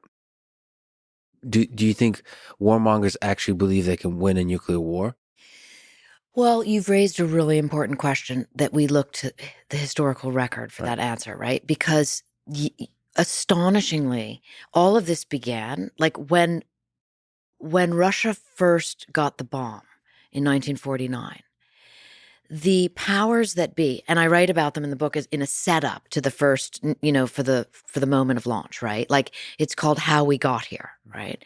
And you see, and I cite, declassified documents from some of these early meetings where nuclear war plans were being laid out. And absolutely, back in the 1950s, the generals and the admirals that were running the nuclear command and control system believed that we could fight and win a nuclear war, despite hundreds of millions of people dying. This was the prevailing thought. And only over time did the kind of concept come into play that no, we can We can never have a nuclear war. It's the famous Gorbachev and Reagan joint statement. A nuclear war cannot be won and must never be fought. But before that, many people believed that it could be won, and they were preparing for that. Not to be political and not to be ageist, but do cognitive abilities and all that kind of stuff come into play here? So if so much is riding on the president, is there tests that are conducted? Is there regular training procedures on the president that you're aware of? Do you know? I don't think that has anything to do with ageism. I think it has to do with, I think it's an earnest question, a really powerful one. And if people were to ask that question of themselves or their sort of, dinner party guests or their family around the dinner table guests, you might come to a real good conclusion about how bad our political system is and how bad our presidential candidates are. Because why on earth there would be two candidates, one of whom has cognitive problems and the other of whom has judgment problems? These are the two biggest issues with a nuclear launch: judgment and cognition. And so where's the, young-ish, thoughtful, forward-looking, wise, dedicated civil servant running for president? I know that sounds, fantastical, but I wish it weren't. So that's one of the things you should really think about when voting for president is this scenario that we've been describing, these 6 minutes. Imagine the man or woman sitting there for 6 minutes waiting for the pot of coffee. But I think about that issue with any war, right? I mean, prior to writing Nuclear War: A Scenario, I previously wrote 6 books on military and intelligence programs designed to prevent nuclear war. And I believe the president as commander-in-chief should be of the highest character possible, because the programs, the wars that we have fought since World War II have all been, how many octogenarian sources have I interviewed? I'm talking about Nobel laureates and weapons designer and spy pilots and engineers in general. They've all said to me with great pride, we prevented World War III, nuclear World War III, right? And but that idea that the commander-in-chief and everyone within the national security apparatus should be making really good decisions about war. It's the oldest cliche in the world that, the wars are fought by the young kids. And it's not a cliche, it's true. And so the character part about the president should be in play, whether we're thinking about nuclear war or any war, in my opinion. Well, I agree with you, first of all, but it feels like with nuclear war, one person becomes like exponentially more important. With regular war, the decision to go to war or not, advisors start mattering more. There's judgment issues. You could start to make arguments for sort of more leeway in terms of what kind of people we elect. It seems like with nuclear war, there's no leeway. It's like one person can resist this, the jamming the president force, the warmongers, all the calculation involved in considering what are the errors, the mistakes, the missiles flying over Russia, the full dynamics of the geopolitics going on in the world. Consider all of humanity, the history of humanity, the future of humanity, your loved, all of it just loaded in to make a decision. Then it becomes much more important that your cognitive abilities are strong and your judgment abilities against powerful, wise people, just as a human being, are strong. So I think that's something to really, really consider when you vote for president. But to which degree is it really on the president versus to the people advising? Oh, no, it's on the president. The president has to make the call. And that 6-minute window happens so fast. I mean, the president is going to be being moved for part of that time. The Secret Service is going to be, up against Stratcom saying we need we need the launch orders, and the Secret Service is going to be saying we need to move the president. So it's not as much that he's delegating the issues. It's more like the issue is being postponed because there is only one issue for the president to say these targets, for him to choose from the Denny's like menu. Okay, this is what we're going to go with. And then this astonishing thing happens. The president pulls, takes out his wallet. He has a card in it that's colloquially called the biscuit. And that card with the codes matches up an item in the briefcase in the football that then is received by an officer underneath the Pentagon in that bunker. It's a call and response, Lex. It's like, alpha, zeta, right? That's it. And that then back so that the individual in the bunker realizes they are getting the command from the president. And then that order is passed to Stratcom. And Stratcom, the commander of Stratcom, and I interviewed a former commander of Stratcom. Commander of Stratcom then follows orders, which is he delivers the launch orders to the nuclear triad. And what's done is done. What would you do if you were the commander of Stratcom in that situation? What would you do? Because I like my gut reaction right now, if you just throw me in there, I would refuse orders. Okay, so good question. I asked that exact question to one of my very helpful sources on the book, Dr. Glenn McDuff, who is at Los Alamos and who for a while was the classified, they have a museum that's classified within the lab. And he was the historian in charge of it, right? So he's a nuclear weapons engineer. He worked on Star Wars during the Reagan era. And he does a lot having to do with the history of Los Alamos. And by the way, the Oppenheimer movie really, because I've reported on nuclear weapons for, 12 years now. And Oppenheimer movie had a very, to me, positive impact on Los Alamos's transparency with people like me. They had a real willingness to share information. I think before, perhaps they were on their heels, feeling they needed to be on the defensive. But now they're much more forthcoming. They were super helpful. I can tell you the origin story of the football, which they declassified for the book. Mhm. But I asked this question to Dr. Glenn McDuff, right? Like, in a different manner, I said, is there a chance that the Stratcom commander would defy orders? And he said, Annie, you have a better chance winning Powerball. Why do you think? What's his intuition behind that?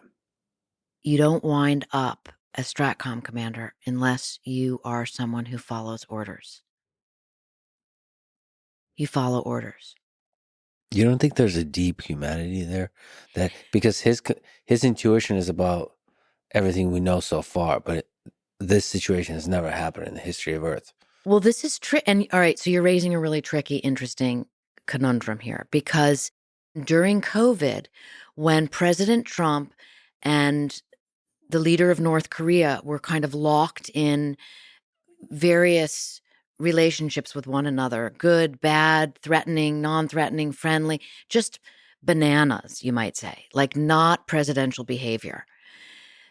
If you were someone watching C-SPAN like I do, nerding out on what Stratcom was actually saying about all this, you noticed that Stratcom commanders were speaking out publicly to Congress more so than ever I had ever seen before.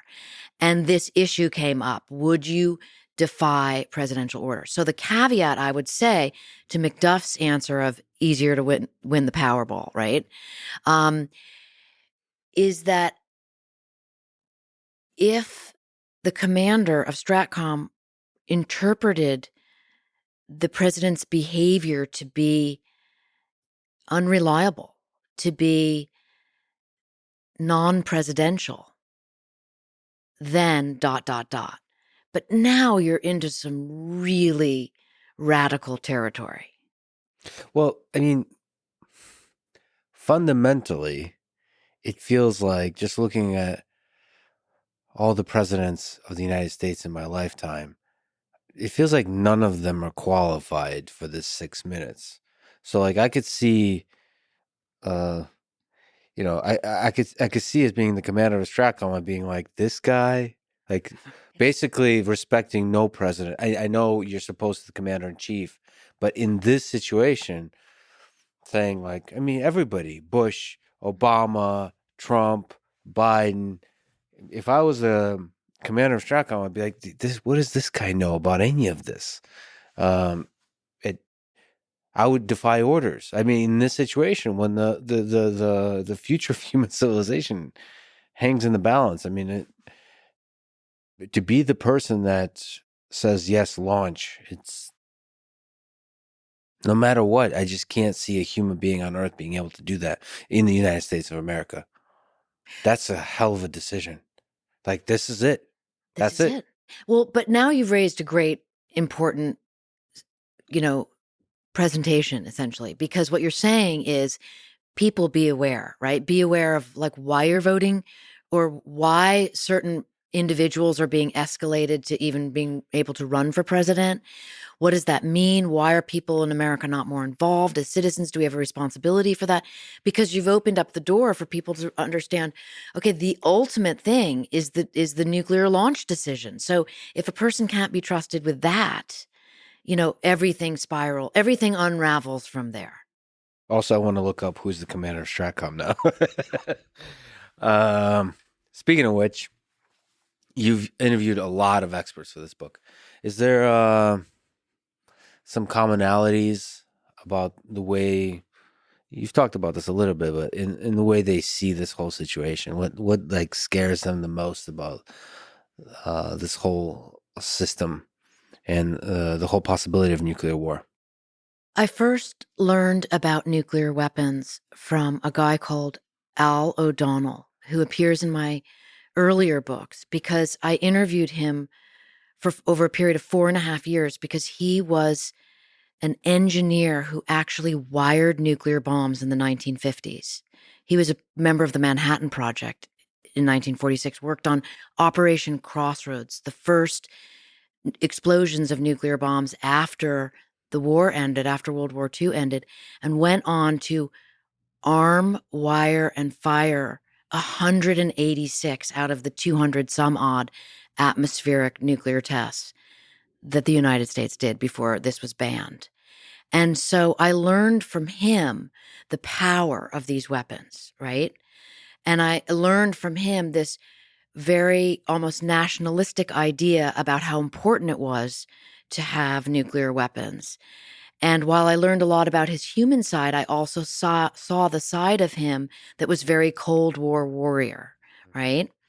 And then, so he was kind of the first. And then, I don't know, there's been 100 people that have been directly involved in nuclear weapons along the way. Billy Waugh, who was my subject of my main sort of central figure in a book I wrote about the CIA's paramilitary called Surprise, Kill, Vanish.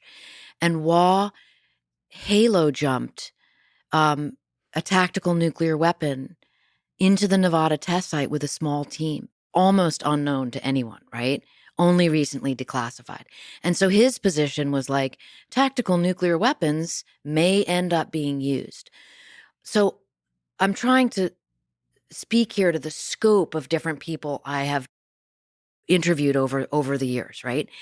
And what has happened is as I've gotten closer to the present day, in arrears, there seems to be a growing movement from some of these Cold Warriors off the position of nuclear weapons make us great and strong toward something must be done to reduce this threat.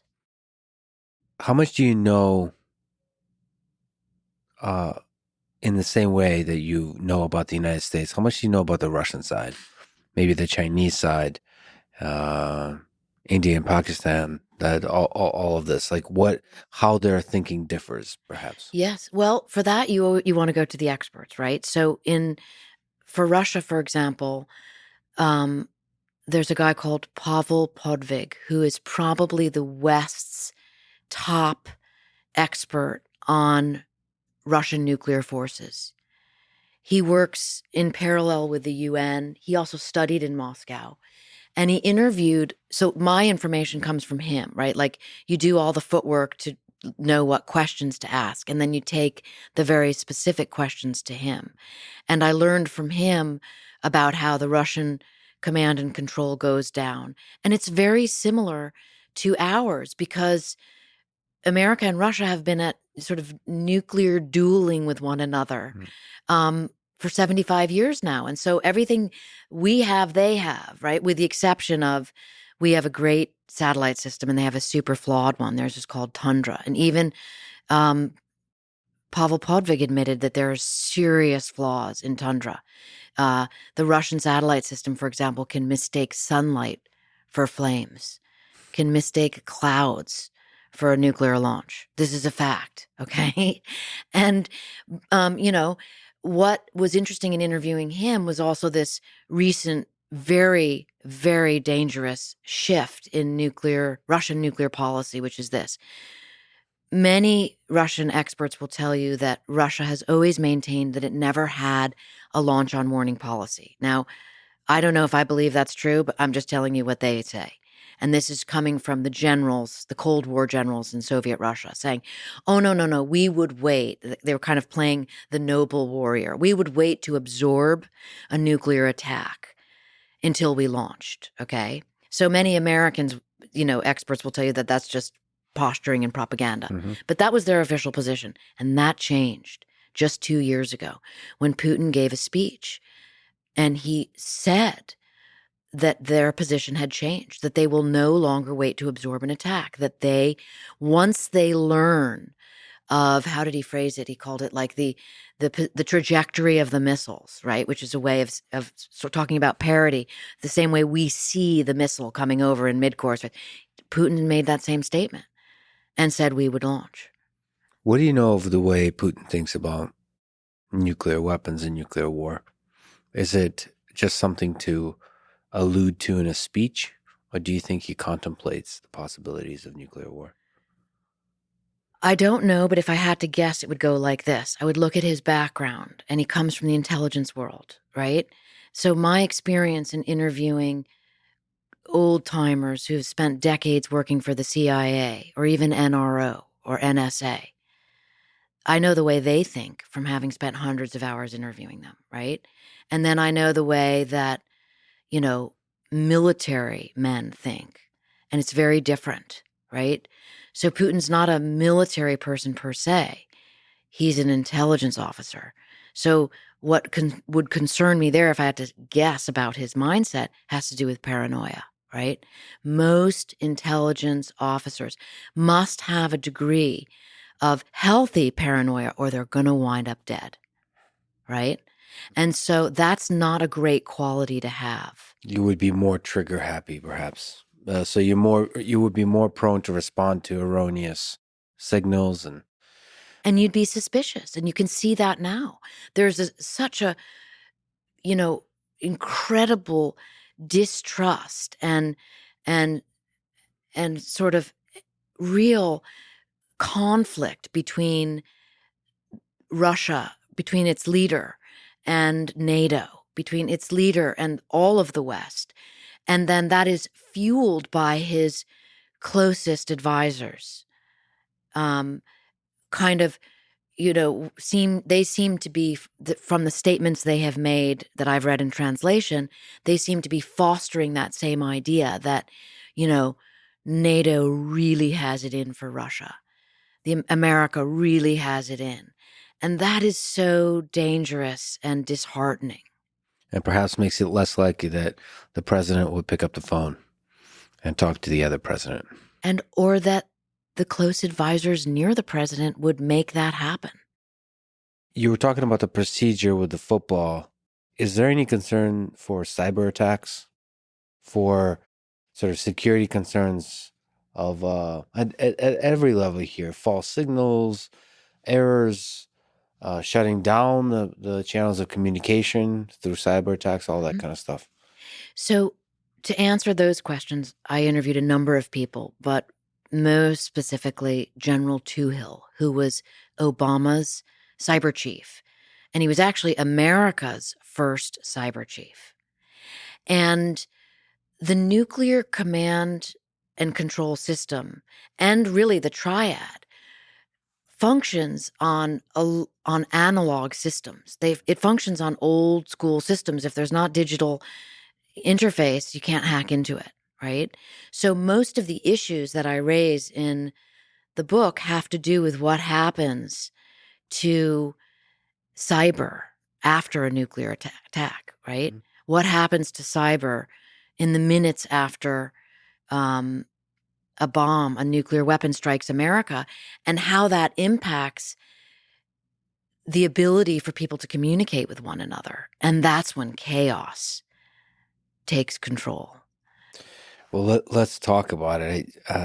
So, God forbid, if a nuclear weapon reaches its target, what happens? What, perhaps you could say what you think would be the first target hit. Would it be the Pentagon? I was told by many people I interviewed that the biggest fear in Washington, D.C. is what's called a bolt out of the blue attack. That's an unwarned nuclear attack against Washington, D.C. The target would be the Pentagon. And that's what I begin the scenario with, And I reported in graphic, horrifying detail what happens. Yes, because you did. I don't know what's worse, me writing that all out or the fact that it's all documented by the Defense Department. I mean, they have been documenting the effect of nuclear weapons on people and animals and things since the earliest days of the Cold War. And all of the details I pull are from these documents like the effects of nuclear weapons.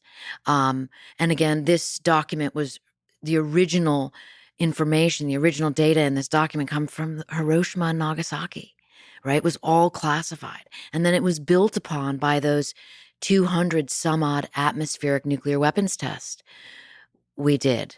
And we're talking about like millimeters and inches. We're talking about the Defense Department knowing that, 7.5 miles out, the upholstery on cars will spontaneously combust. The pine needles will catch on fire.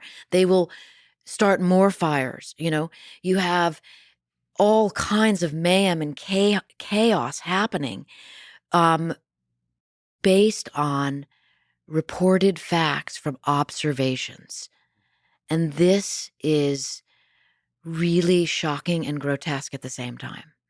So, one warhead reaches the Pentagon, everybody in the Pentagon perishes. 180 million degrees.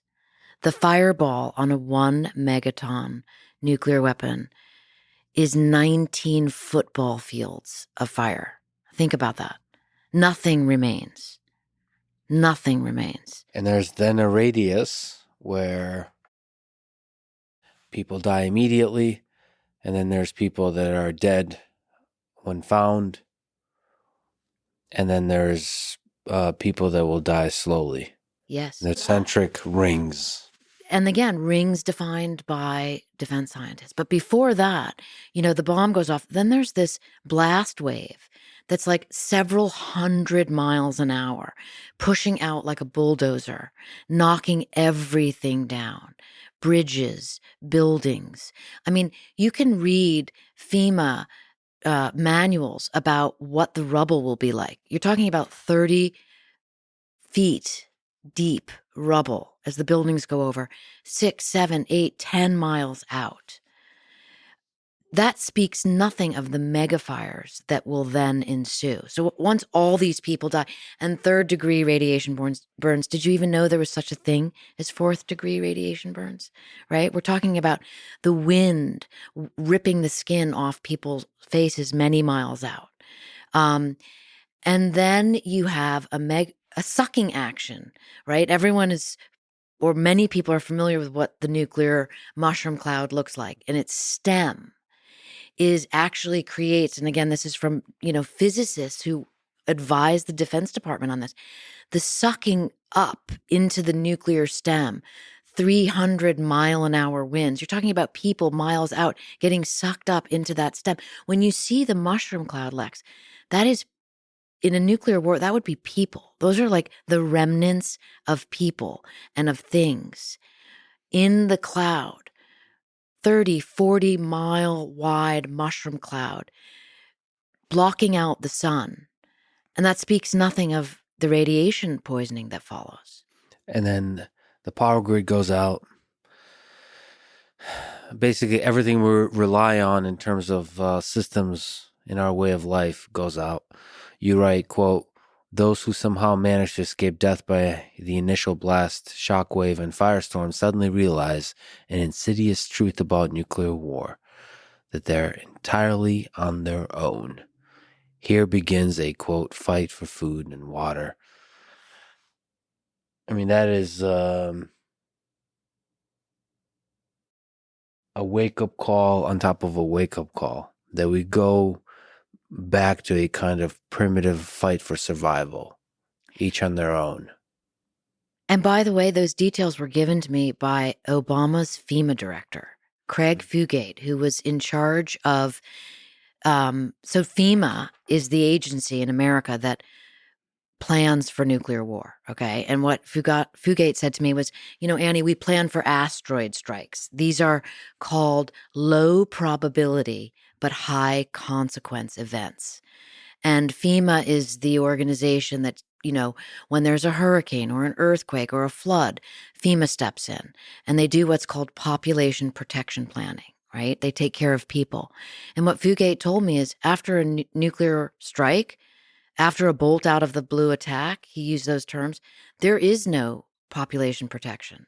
Everyone's dead, right? And he means that metaphorically, but also kind of more literally, because he just said at that point, you just hope that you stocked Pedialyte.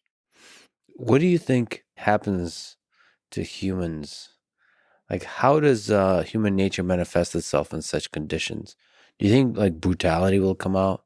Like people will, just for survival, will steal, will murder, will... I can't imagine that not happening. I think that's why people love post-apocalyptic television shows and films, because they see that. And then, of course, there's always one great charismatic person who's trying to restore morality. And these are great narratives that people like to tell themselves in the world of science fiction. But what we're dealing with is science fact in this scenario. And it is meant to terrify people into realizing, wait a minute, this is a conversation that absolutely should be had while it can still be had. Because the realities, when you have the director of FEMA telling you this, it's a real wake-up call. And by the way, Craig Fugate was so transparently human with me, and I quote him directly in the book, but he spoke about, you asked me earlier about like what would be going through the president's mind, and we don't know, I don't know. But Craig Fugate told me what would be going through his mind. And he said, along the lines, I'm paraphrasing, like it's almost something you couldn't even comprehend. It would just like ruin you. His words are really powerful. And of course, the FEMA director in the scenario is notified in that first window while the launch, while the ballistic missile is on its way, and no one in America yet knows. And I have the FEMA director pull over to the side of the road and jump in a helicopter that's sent for him to take him to the bunker that FEMA goes to, which is called Mount Weather. And so he's aware that Fugate was aware that as FEMA director, you would likely be taken to a safe place, however many hours you're going to be safe, or days, or maybe weeks, or maybe months. But as I also learned from the cyber people I interviewed, that, there's a complete fallacy that these military bases can continue functioning. They run on diesel fuel. And when the fuel stops pumping, there's no more generators. Electricity's gone.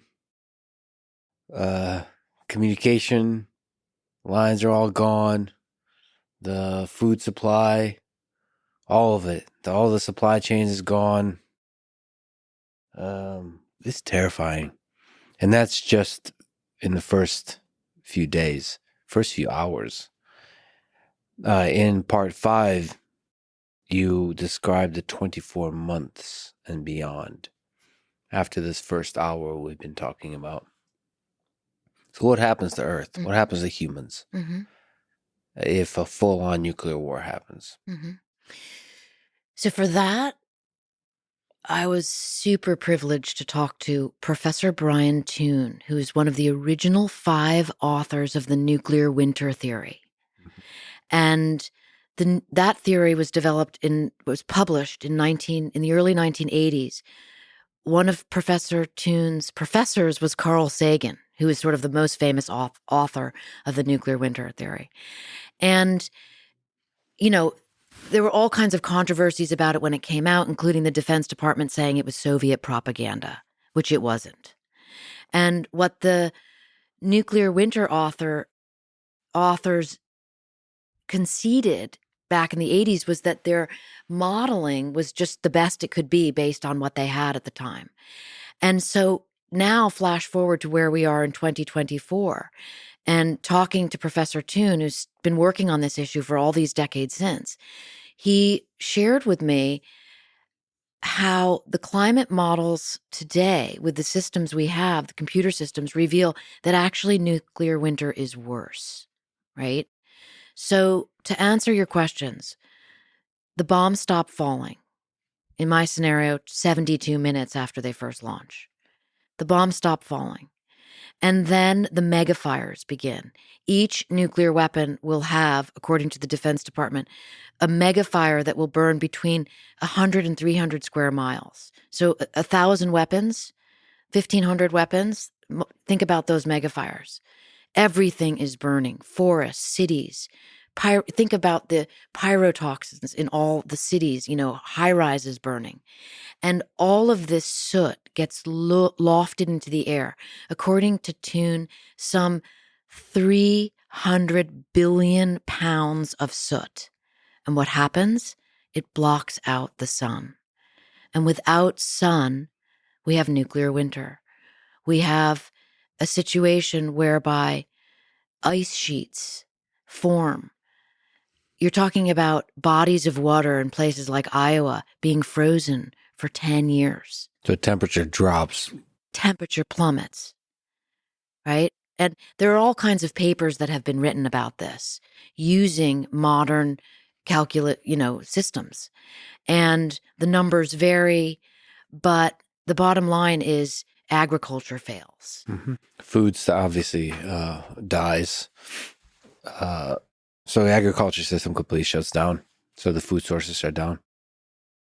So there's no food. There's no sun. Temperature drops completely. No electricity.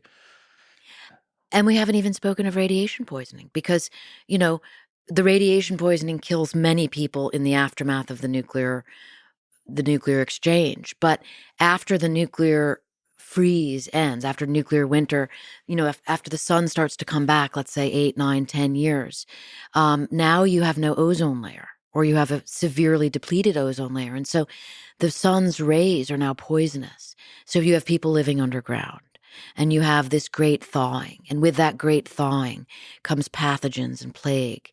And you have this, system where the small-bodied animals, the insects and whatnot, begin reproducing really fast. And the larger body animals like you and me begin to go extinct. Professor Toon said it to me this way. He said, 66 million years ago, an asteroid hit Earth, killed all the dinosaurs, and wiped out 70% of the species. And nuclear war would likely do the same. And so here we are talking about this because there is a difference. There's nothing you can do about an asteroid, but there is something you can do about a nuclear war. Do you think it's possible that some humans will survive all of this? So if we look, how long would it be? Would it be decades? Would it be centuries before Earth starts to have the capacity to grow food again? Carl Sagan talked about that in this amazing book that he wrote with 2 scientist colleagues called The Cold and the Dark. And they have, there's a bunch of essays about exactly this, right? Like what would happen and how long would it take? It's really interesting. It's dated, it's from the 80s, but man, is it shocking. And you think about that where, okay, so men return to sort of the worst, most base versions of themselves. Civilization is gone, right? Meaning, civil society. There's no rule of law. It's just fend for yourself. There's, people fighting over what little resources there are. Man returns to a hunter-gatherer state. And to really think about this idea, I looked at the oldest known archaeological site in the world in Turkey, which is called Göbekli Tepe.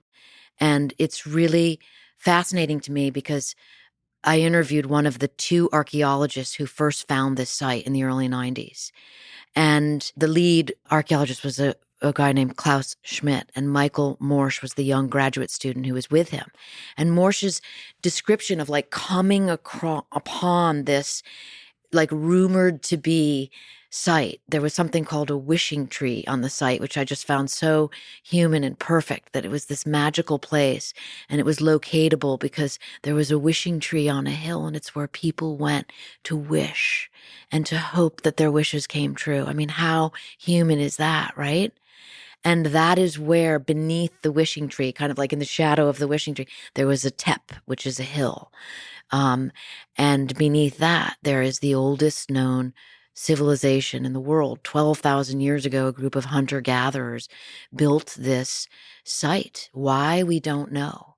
But I imagined through Morsch's descriptions of coming upon, like, he tripped on a rock, he told me, right?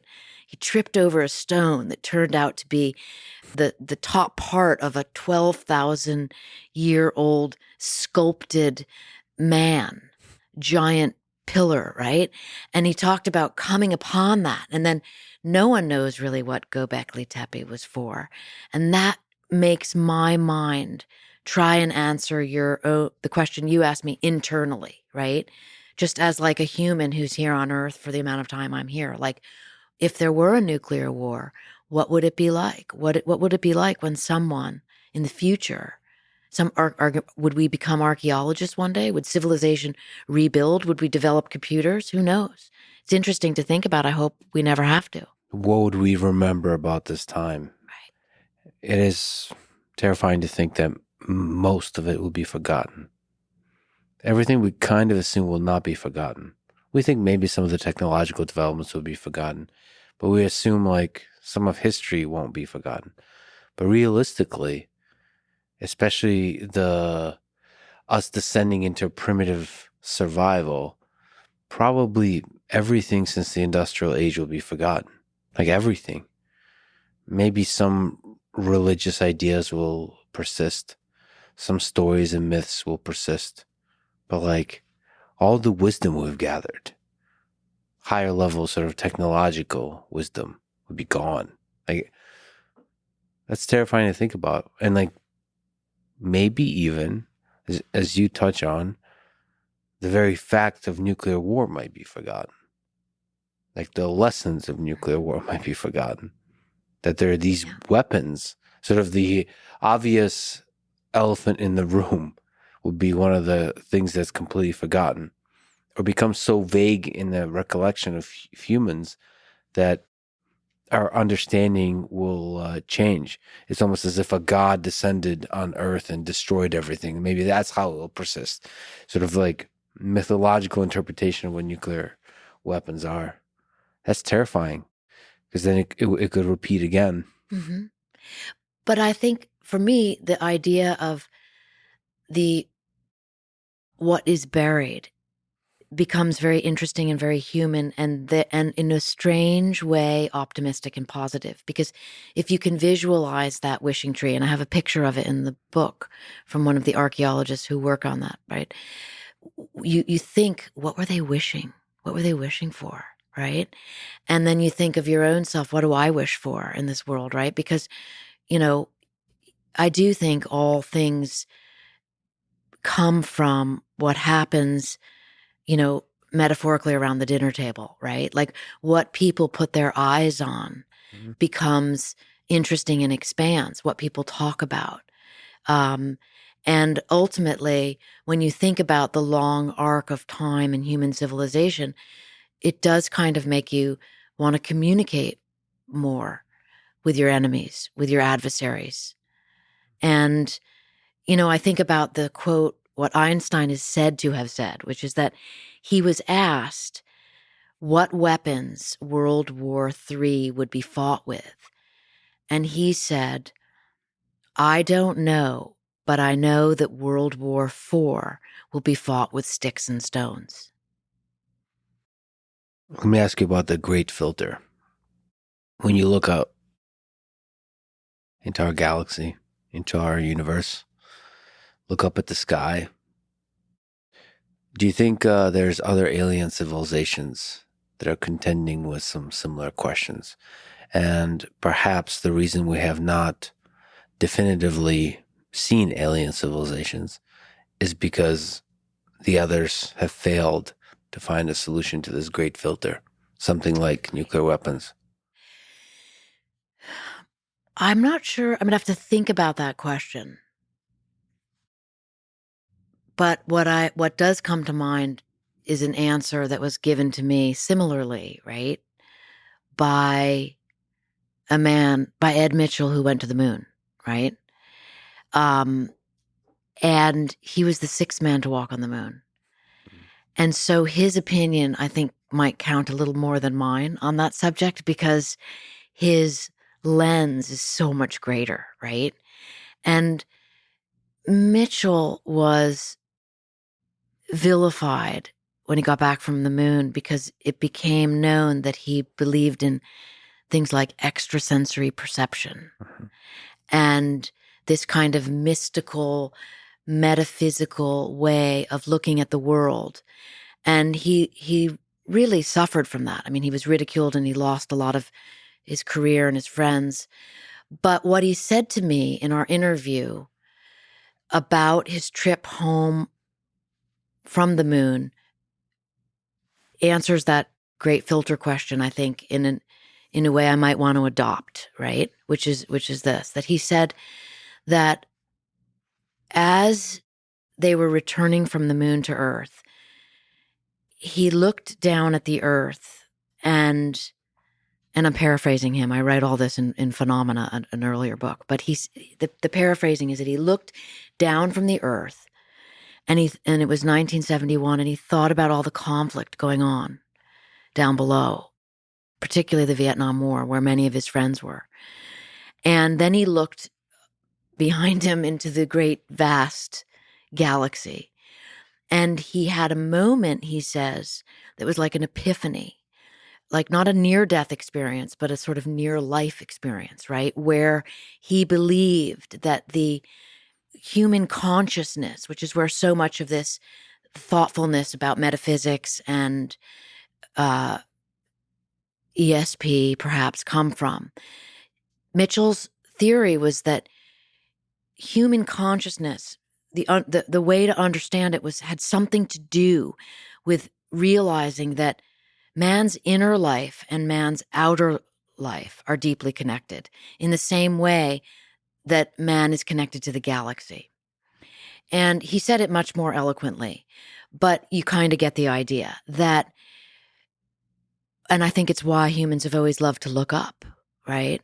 That there's more there. And it's a bit like it's like the big version of the wishing tree, what do I wish for myself? And what is maybe perhaps the realignment of thinking for those of us in search of happiness, right? And rather instead of war is, what does it mean to have a conscience, to have consciousness? What does it mean to be a thinking person? What does it mean to be on this earth, to be born, to live, to die? And then there is legacy. And so all of those ideas are, I think, foster the kind of conversation that de-escalates conflict. Yeah, so in some deep way, so the mysteries of what's out there when we look out to the stars are the same mysteries that we find in when trying to understand the human mind, and they're coupled in some way. For me, thinking about alien civilizations out there is really the same kind of question, which is what are we? What is this? What are we doing here? How do we come here? Why does it seem to be so magical and beautiful and powerful? Where's it going? Because it feels like we're really, perhaps for the first time in history, are in a moment where we can destroy ourselves. And so naturally you ask, well, where's others like us? Mm. Is it perhaps, are we inevitably going to a place where we'll destroy ourselves? Is it basically inevitable that we destroy ourselves? We become too powerful and not insufficiently wise to know what to do with that power. But like you said, probably the answers to that are in here. We don't need to look out there. I'd love to ask you about the extrasensory perception. You've written, like you said, the book Phenomena on the secret history of the U.S. government's investigations into extrasensory perception and psychokinesis. What are some of the more interesting extrasensory abilities that were explored by the government? And maybe just in general, ESP, what is it? What do you know of it? The book was so interesting to report because I spend so much time dealing with like mechanized systems, machines, war machines. Mm-hmm. And yet the military and intelligence were and continue to be incredibly interested in the human mind, in consciousness. And so, if one is called hard science, what we're talking about now is called squishy science, right? And it was really interesting to delve into that world. It just couldn't be farther from weapons and war, or could it, right? And then I really began thinking, well, before science and technology, sort of the supernatural ruled the world. The Oracle of Delphi in Greece exists for the, before the Common Era rulers to go and beg to learn from the powers that be what was going to happen, right? So all ESP programs, I think, pull from that origin story, right? The leader's desire to know. And so I really found it amazing that many people think these systems, or rather these programs, started in the 70s. I learned they actually began right after World War II. And that was because, and here, in my reporting, I find all things sort of always circle back to the Third Reich, to the Nazis. The Nazis had a massive occult program, an ESP program, psychokinesis program, astrology. Both Hitler and Himmler were deeply interested in these occult concepts. And after I learned from records at the National Archives that after the war, half of everything went to the Soviet Union, and I'm talking about the trove of Nazi documents from which the superpowers were then going to learn to fight future wars, and half of them went to the United States. And so we got this trove of documents about all of this, and the Soviets got the other. And so it set off a kind of psychic arms race, which in a weird way paralleled the nuclear arms race, which we've been talking about, in as much that it led one side to constantly wonder what the other side had. Mm-hmm. Have they been able to find anything interesting in this squishy science analysis of trying to see how the human mind could be used as a weapon? The CIA most definitely believed, from my reading of the documents, that there was something very legit, shall we say, about ESP. It was uncontrollable, it was unreliable, but nonetheless it existed. And being the intelligence agency that they are, they cared less about why it worked. They just wanted to know how they could use it.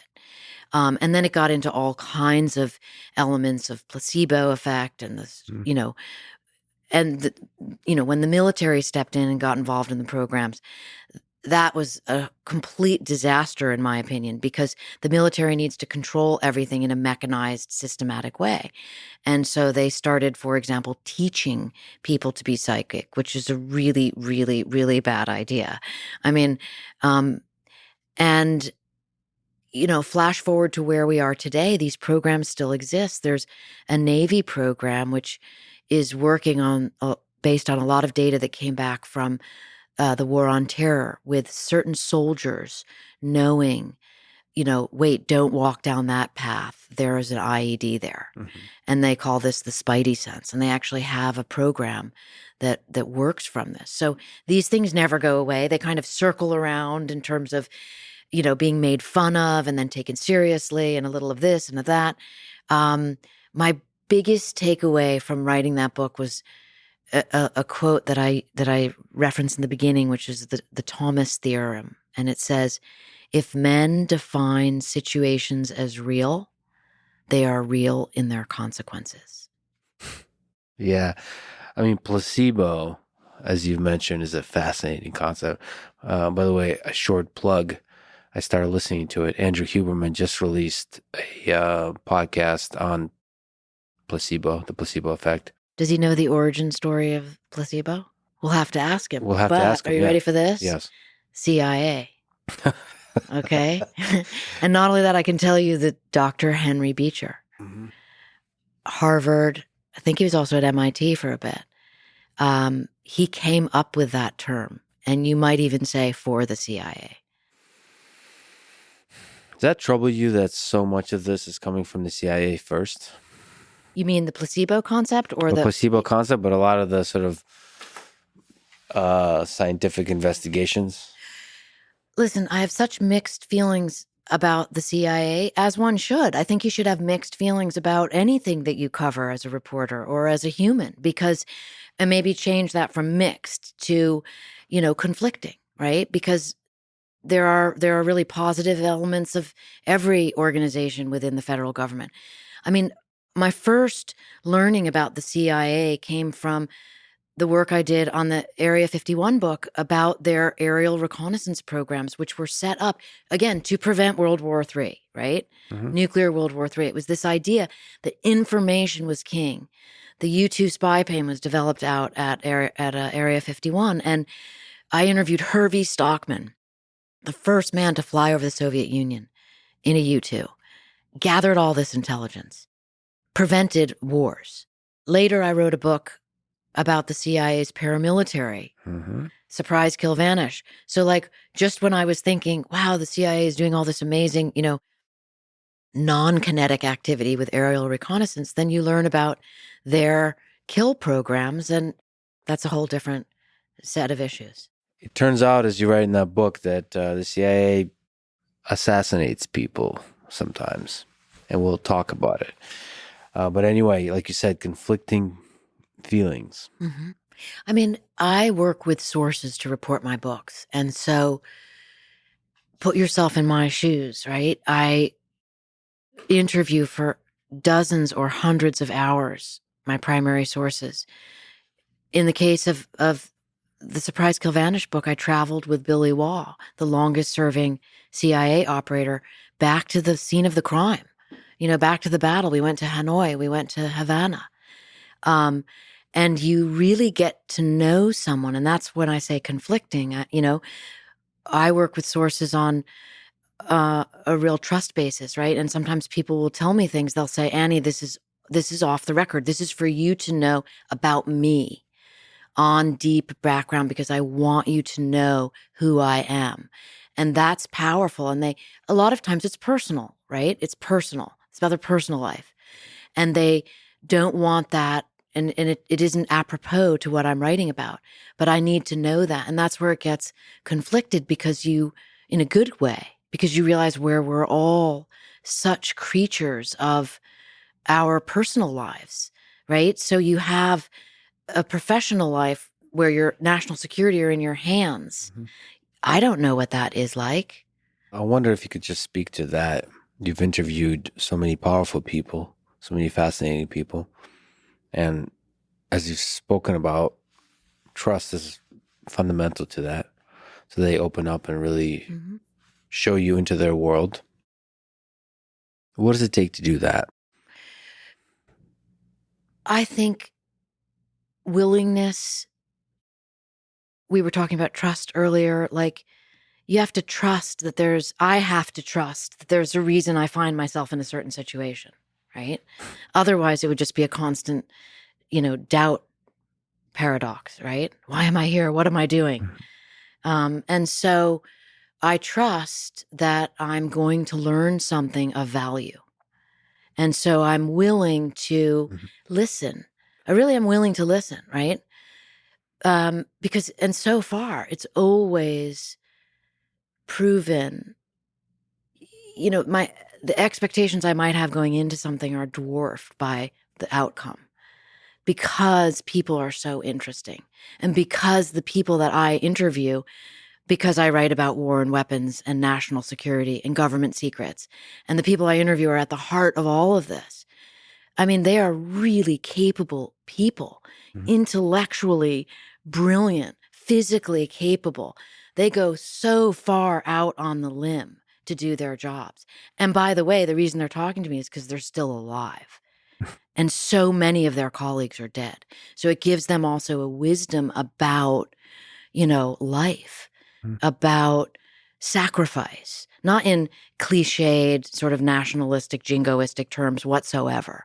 I'm talking like real, what is their real truth? When I went to Vietnam with Billy Waugh, I mean, so much of it was, the details are just, every detail, right? I mean, starting with the fact that he showed up at my house with a giant suitcase and a bunch of clothes, dry cleaning pressed clothes in plastic hangers, carrying them. I'm like, Billy, we're going to Vietnam and we're going back into the jungle to find the Oscar 8 battle site. Like, what are you carrying? Right. And he got really mad at me, did not like anyone correcting him. And I got my husband on the job, like, Kevin, you got to sort this out. Right. And what transpired was that Billy Waugh had never taken a trip for personal reasons. He operated, I think, in 62 countries, every single time for the CIA. And it would go like this: Billy, go to there and get to there, right? And that's what he would do. When he arrived, whatever he needed, he would just get. It's not a fashion trip, right? So he had no idea how to pack for an overseas trip. This was like, oh my God, how can you not have the hugest smile on your face going into this? I'm with a guy who's 89 years old. He's got 8 he's had 8 Purple Hearts from Vietnam, right? I mean, he operated against Osama bin Laden 10 years before 9/11. He went after bin Laden in Afghanistan when he was 72. And he went after Gaddafi during the Arab Spring when he was 82. And now here he is with me going to Hanoi, the details, those human details. But my husband repacked his bag and, got him a proper suitcase that was carryable and small and didn't have the hangers. He wasn't trailing the hangers. But it was the trip home in the taxi that I got this really big reveal. Billy reached into that small suitcase my husband had given him and pulled out a rolled up American flag. And he had taken this flag because I had tried to help him pack and he wouldn't let me. And I just thought it was like an old guy being stubborn, but he didn't want me to see that he was bringing an American flag to Vietnam, which is not legal. And he wanted to bring that flag and take it around everywhere with him, as he explained to me later, to honor all of his friends who died there 50 years ago. And then when the trip was finished, he gave me that flag and it's in my office. And that's the kind of relationship that you can develop with people as a reporter if you're willing to go the extra mile with them, to trust them, that they'll tell you things of value. And to me, something like that is as of value as any, secret mission I'm able to get declassified, because we are a nation of people. And probably there's a bunch of human details that you can't possibly express in words, things left unspoken, but you saw in the silence exchange between the two of you, the sadness, the maybe you could see on his face looking back at memories of the people he's lost, all that kind of stuff. All that kind of stuff. You mentioned you wrote a book on Area 51. For people who don't know, you've written a lot about security, the military, secrets, all of this kind of stuff. So Area 51 is one of the legendary centers of all of these kinds of topics. So high level first is, what is Area 51? As you understand it, as you've written about the lore and the reality. I think everybody wants to know about Area 51 because it's like this American enigma, you know? It's like to some people, it's the Shangri-La of, test bed aerospace programs, right? And to others, it's the place of captured aliens, right? And everything in between. I had the great fortune of interviewing 75 people who lived and worked at that base for extended periods of time. Mostly leading up to the 90s, because everything since then is classified, right? So things get declassified after decades, not everything, but some, and that allows you to piece together stories. So you talked to a lot of people that work there. What can you describe as the sort of the history of technological development that went on there? I mean, Area 51 is huge, by the way, and it's a top secret military facility inside a top secret military facility inside the Nevada Test and Training Range, which is this massive, not secret facility, right? So you're just talking about layers, talk about peeling the onion in reverse. And it began as a place to test the U-2 spy plane. And literally the CIA set up shop there to build this plane away from the public eye. And then that led to another espionage platform called the A-12 Oxcart, which is, anyone who's seen the X-Men movies knows about the SR-71. And that's a two-seater, right? And before that there was the A-12 Oxcart. And that was the CIA's stealth Mach 3 spy plane. Think about that in the early 1960s. It's astonishing. And I interviewed the pilots who flew it. What did they say about it? What was it my like? God. I mean, look, I describe in detail in Area 51, but also the amazing thing, Lex, about that was that, and, I just look back on that with such fondness. This is like in 2009 when I was reporting that.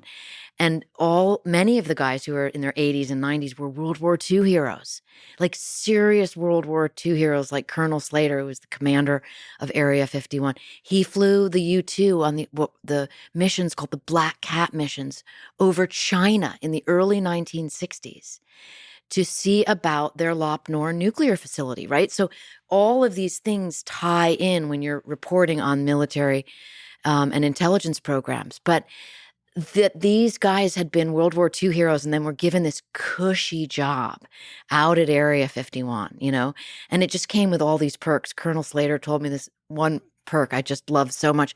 They all had a hankering for lobster one day, right? And here they are in the middle of the desert in Nevada.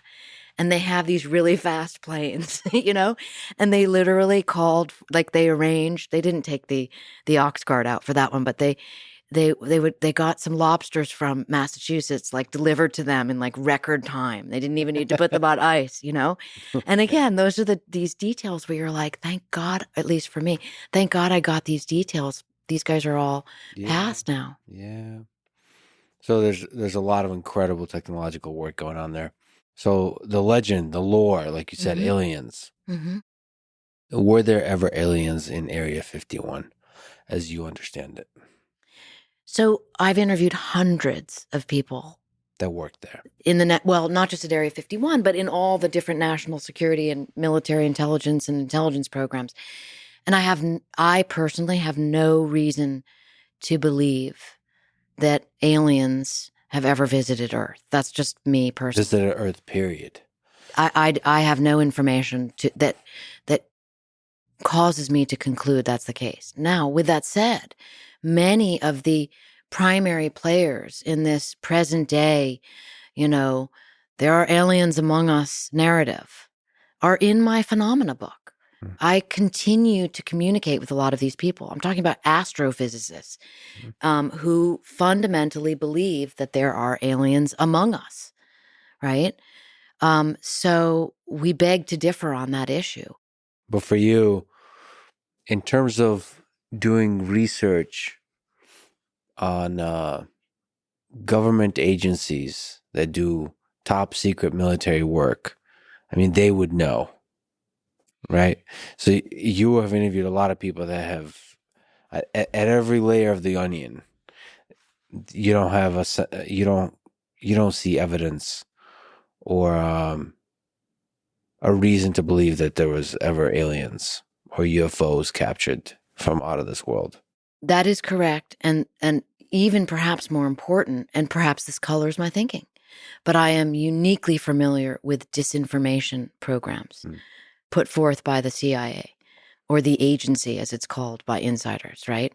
And I've learned firsthand about these programs, or rather learned from firsthand participants in strategic deception campaigns that the CIA has engaged in, beginning with Area 51. You know, the idea that all these reports of this U-2 spy plane, this giant long-winged aircraft flying 70,000 feet up. People didn't think airplanes could fly that high. And it's, the sun shining off of it. It looked like a UFO, and all the reports coming in. And the CIA opened up a UFO disinformation campaign office headed by a guy named Toto Odorenko, specifically for this reason. Now, does that mean that every UFO sighting in the world has been a U-2? No. But I come from that lane of thinking. And there are so many strategic deception campaigns. And as I look over the decades of how these same UFO stories, and again, this is just my opinion based on my reporting, this narrative that keeps reoccurring, it seems to me like a very large catch-all to keep the public's attention on that, not on that. So to you,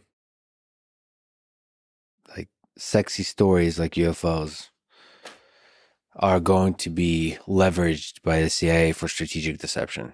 100%. I mean, Google Paul Benowitz. I'm always amazed that Paul Benowitz's story is not more widely spoken of. And I think that's because there's like the sort of ufologists, or the people who are like absolutely convinced that aliens are among us. And I use that term loosely, but you know what I mean. And then there's the quote unquote skeptics, and the skeptics tend to be sort of like self-righteous. And I would never want to be self-righteous. So I'm not a skeptic. I'm just, agnostic, I suppose. But Google Paul Benowitz, and you can learn the story of that man who thought he saw a UFO in the 70s, early 80s. And the Air Force, because the Air Force intelligence community works hand in glove with CIA a lot, and some of the other intelligence agencies. Of course, there's 17, not just the CIA. And they destroyed Paul Benowitz. They sent him to a mental institution by pulling a massive strategic deception campaign against him, because they didn't want him to know about the technology that he was seeing at Kirkland Air Force Base. So look that up, and then you go, oh my God. And, to my eye, you can apply any of these other names, substitute in Paul Benowitz, or any of the current individuals, who really become convinced of X, Y, or Z, when in fact there's a strategic deception campaign going on. Yeah, there's a lot of incentive for the CIA and other intelligence agencies to get you to look the other way on whatever is happening. Plus, from a enemy perspective, whenever two nations are at war, to try to create hysteria in the other. But then you have the Thomas theorem that becomes applicable there too. If men define situations as real, they are real in their consequences, right? So this idea of like UFOs and we're being lied to, it becomes real to many people.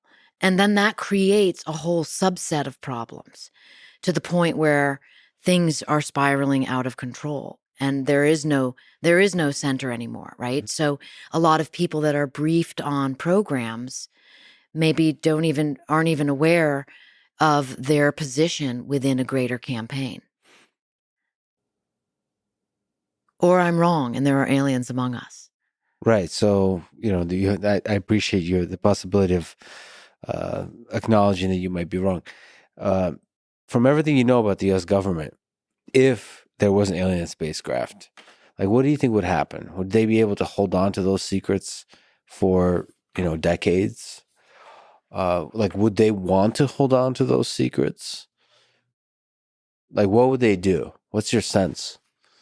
I can't imagine that kind of exciting situation not becoming public information, Mhm. right? And the counter to that is this, right? This is a very strong argument for why this is a big strategic deception campaign, Mhm. right?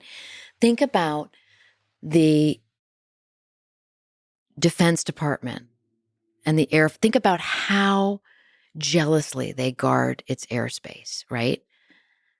I mean, you had a Chinese balloon flying over and the whole world went crazy, right? It was front page news. So the fact that the one element or a couple people in the Defense Department have made this statement, we've lost control of our airspace over this UFO, alleged UFO craft that they can't explain. I don't buy that at all. But Zero. of course, it's possible that, it is alien spacecraft, if it is that, and they operate under a very different set of technological capabilities in theory. In my interviews with Jacques Vallée, who is the kind of grandfather of all ufology, and Mhm. he's such an interesting person and has such a really unique origin story about how he came into all of this. And he's such a scientist, right? And he is profoundly dedicated to this issue and stands completely on the opposite end of the spectrum from me and knows a lot more and has studied this for decades more. But what he said to me is the most interesting thing, which is that it's not a military problem, it's an intelligence problem. Because Jacques believes that this is some kind of intelligence, right?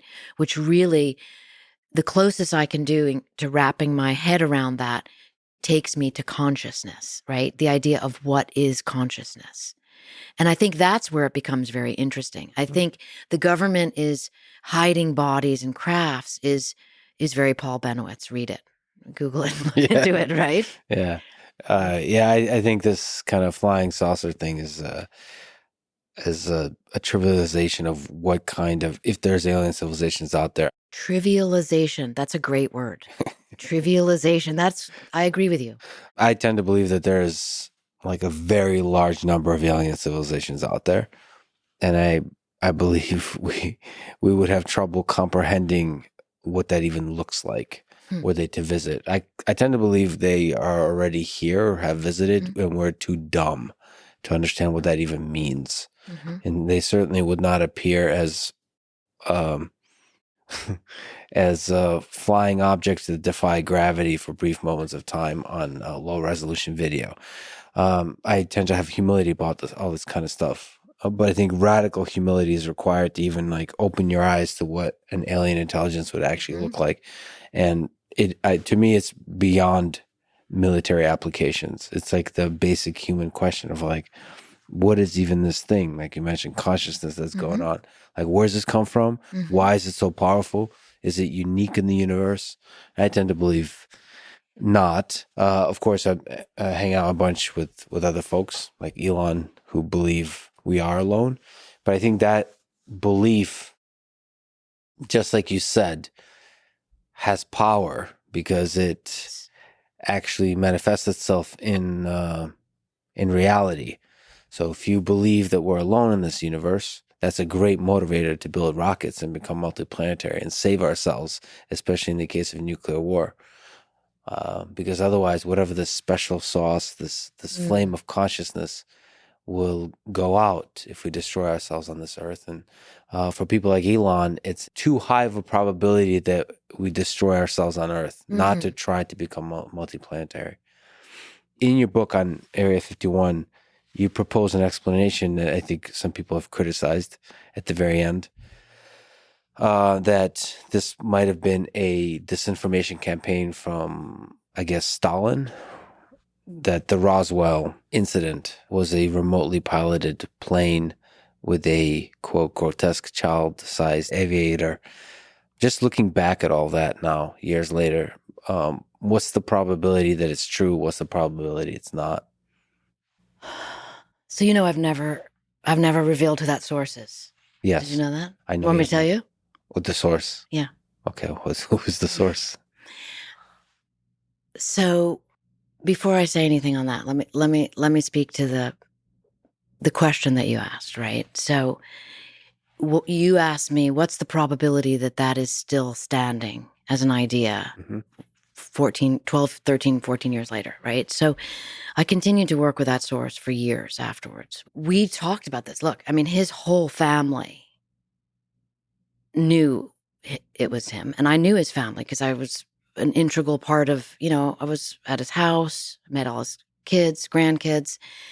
And we should say the source is the main expert advisor behind the story. That it was, maybe you can explain what the story is that you report in the book, that it was a disinformation campaign created by Stalin to cause mass hysteria in the United States. yes. The very kind that we've been speaking about with the CIA and so on. Yes, predicated on the narrative of the War of the Worlds, right? And the War of the Worlds, when it was a radio program in the United States, made people go crazy. Oh my God, we're being invaded by aliens. Well, the government was always interested in this story, and Joseph Stalin was too. We know that from declassified documents, right? And so the source told me that the reason for this program and that the real Roswell crash remains were, in fact, it was a black propaganda hoax infiltrated, or rather predicated at this idea that you were going to overwhelm America's early warning air defense system, cause mayhem, and maybe be able to attack the United States. That was the plan. And Stalin was also messing with the United States, messing with Truman, who sort of, turned his back on him, right, at Potsdam. And so this idea was, and the reason that the source is important, and unlike, a lot of people, I saw this, I saw that, I learned that, was according to the source, once it was determined that this was a hoax and that Stalin was able to get a craft over the United States and it crashed, and it had, people inside of it. They were people that were sort of deformed and meant surgically altered to look like aliens. The United States government decided that it needed to know what on earth that was all about, and if it was possible for us to have the same program. This according to the source, right?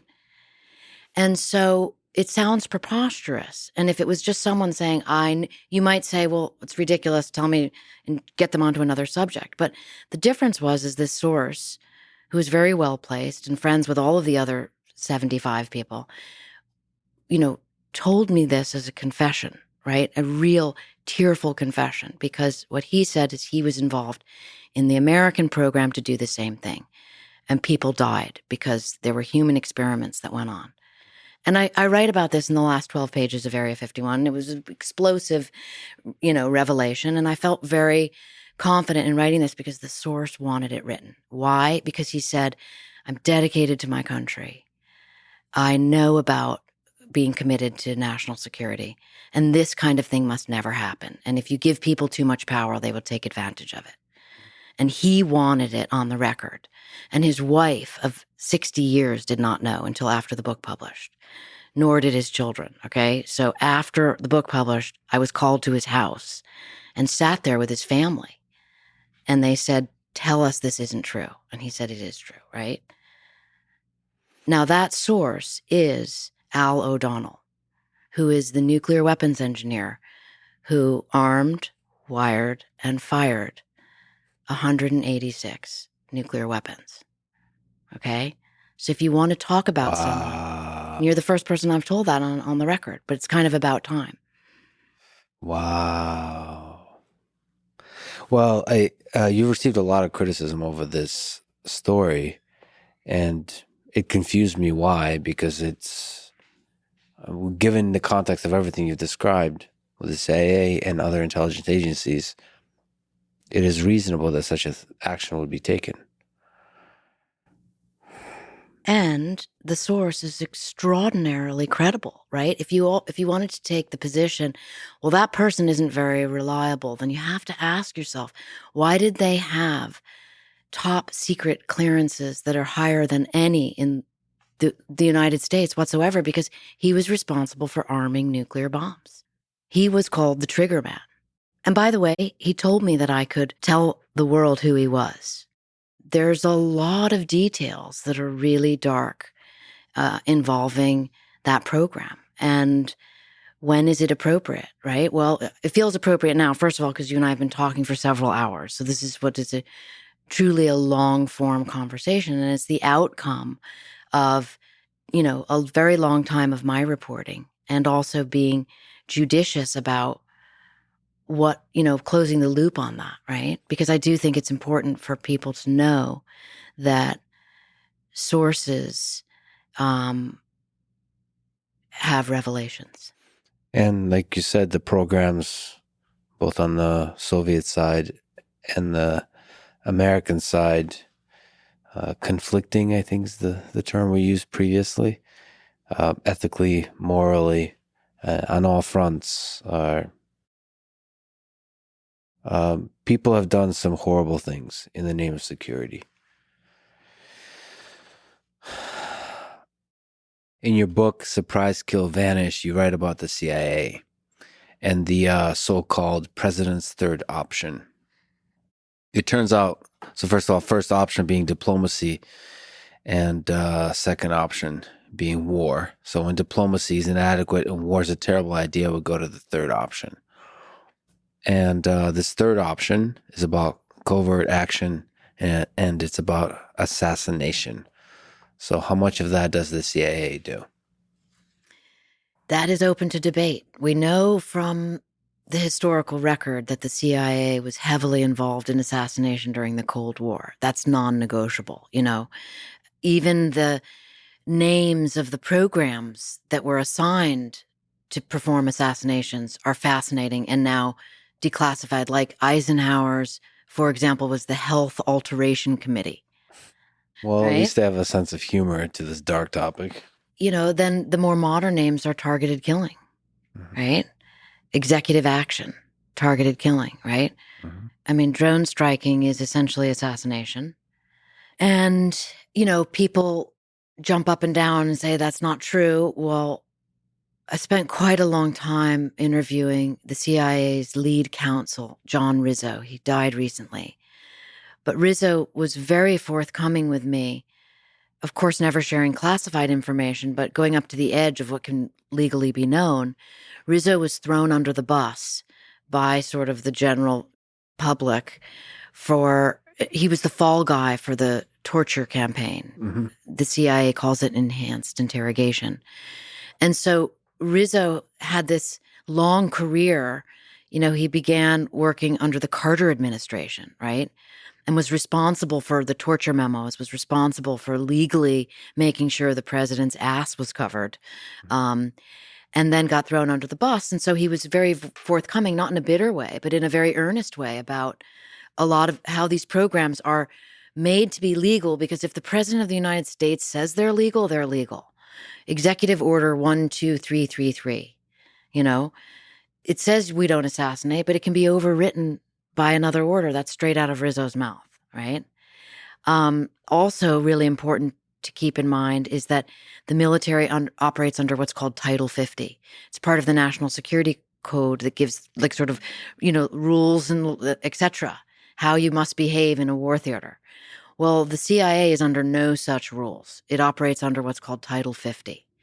And, it's interesting to me as a reporter, because before I wrote the book and reported openly about Title 50, it was not really discussed. And now you even see operators themselves on podcasts talking about Title 50, which is kind of great, because it's like the cat's out of the bag, guys. That's what it's called. And that's how it works. It means what we say goes. Can you elaborate on what Title 50? So it basically says assassination is allowed. It says what the president wants, the president gets, right? And so, I mean, the best example is the killing of bin Laden, right? We were not at war with Pakistan. So Title 50 doesn't apply. You can't have a military operation in a country you're not at war with. I mean, the lines, my God, now they've really blurred. But even then, they were a little more honored, right? And so what do? Well, Leon Panetta was the CIA director. And you work out a scenario whereby the SEALs, and by the way, it wasn't the SEAL. There was a rotational on that killer capture mission, which was really just a kill mission. SEALs were practicing, Delta was practicing, and Special Activities Division was practicing. They were all practicing at a secret facility in North Carolina, right? And it was just like, they're ready till they get the go order, and it just happened to be the SEALs. Okay, so the SEALs operate under Title 10. So they had to get what I call sheep dip, because that's what the insiders call it, right? And that is a term that comes from, interestingly, Area 51. The U-2 pilots were Air Force pilots. They needed to be sheep dipped over to the CIA so they could do things that defied the law. Okay? So you can see how these all entwine, and you become more and more informed, and you go, aha, right? So that's how Title 50 worked. So the night of that mission, it was a CIA mission, because the CIA is allowed to go into Pakistan and kill someone, and the military can't. That's fascinating. So people talk about the Navy SEALs doing it, but it's really, legally speaking, to get the permission to do it within the whole legal framework of the United States, it was the CIA. And if you look at their uniforms that they were wearing, and now that you know this, you'll see there's no nomenclature on them. There's no, right? So they're just meant to be completely untraceable. Were they to be shot down and captured? It's like, wait, who are these guys? Oh, a bunch of rogue guys. Okay. And this goes back, the origin story of all that is in Vietnam with Mac v. SOG, and these cross-border operations that I chronicle in Surprise, Kill, Vanish, which still amaze me to this day, right? I mean, SOG missions, they called it suicide on the ground, because that's what it was. And these guys had no identifiable nothing. I mean, they were essentially in pajamas, right? Even their weapons were specially designed by the CIA to have no serial numbers, no nothing. So if they were captured and they became POWs, I don't know who these guys are. What do you think, and how much do they think at the highest levels of power about the ethics of assassination and about the role of that in geopolitics and military operations? Like, to you, maybe also, does assassination make sense as a good methodology of war? I mean, again, I try to remain agnostic on the policy part of it and just report the operator's perspective, right? Because this is what people do, and this is what people are asked to do. And it depends on the individual. I mean, Billy Waugh went on a lot of those missions. I mean, the saying is like, oh, Billy Waugh, he killed more people than cancer, right? Did Billy Waugh ever tell me about direct assassinations? No, because they're all classified, right? Did he tell me about some failed ones? Yes. I'll give you an example. It's really interesting. He would show me these PowerPoints that were just fantastic.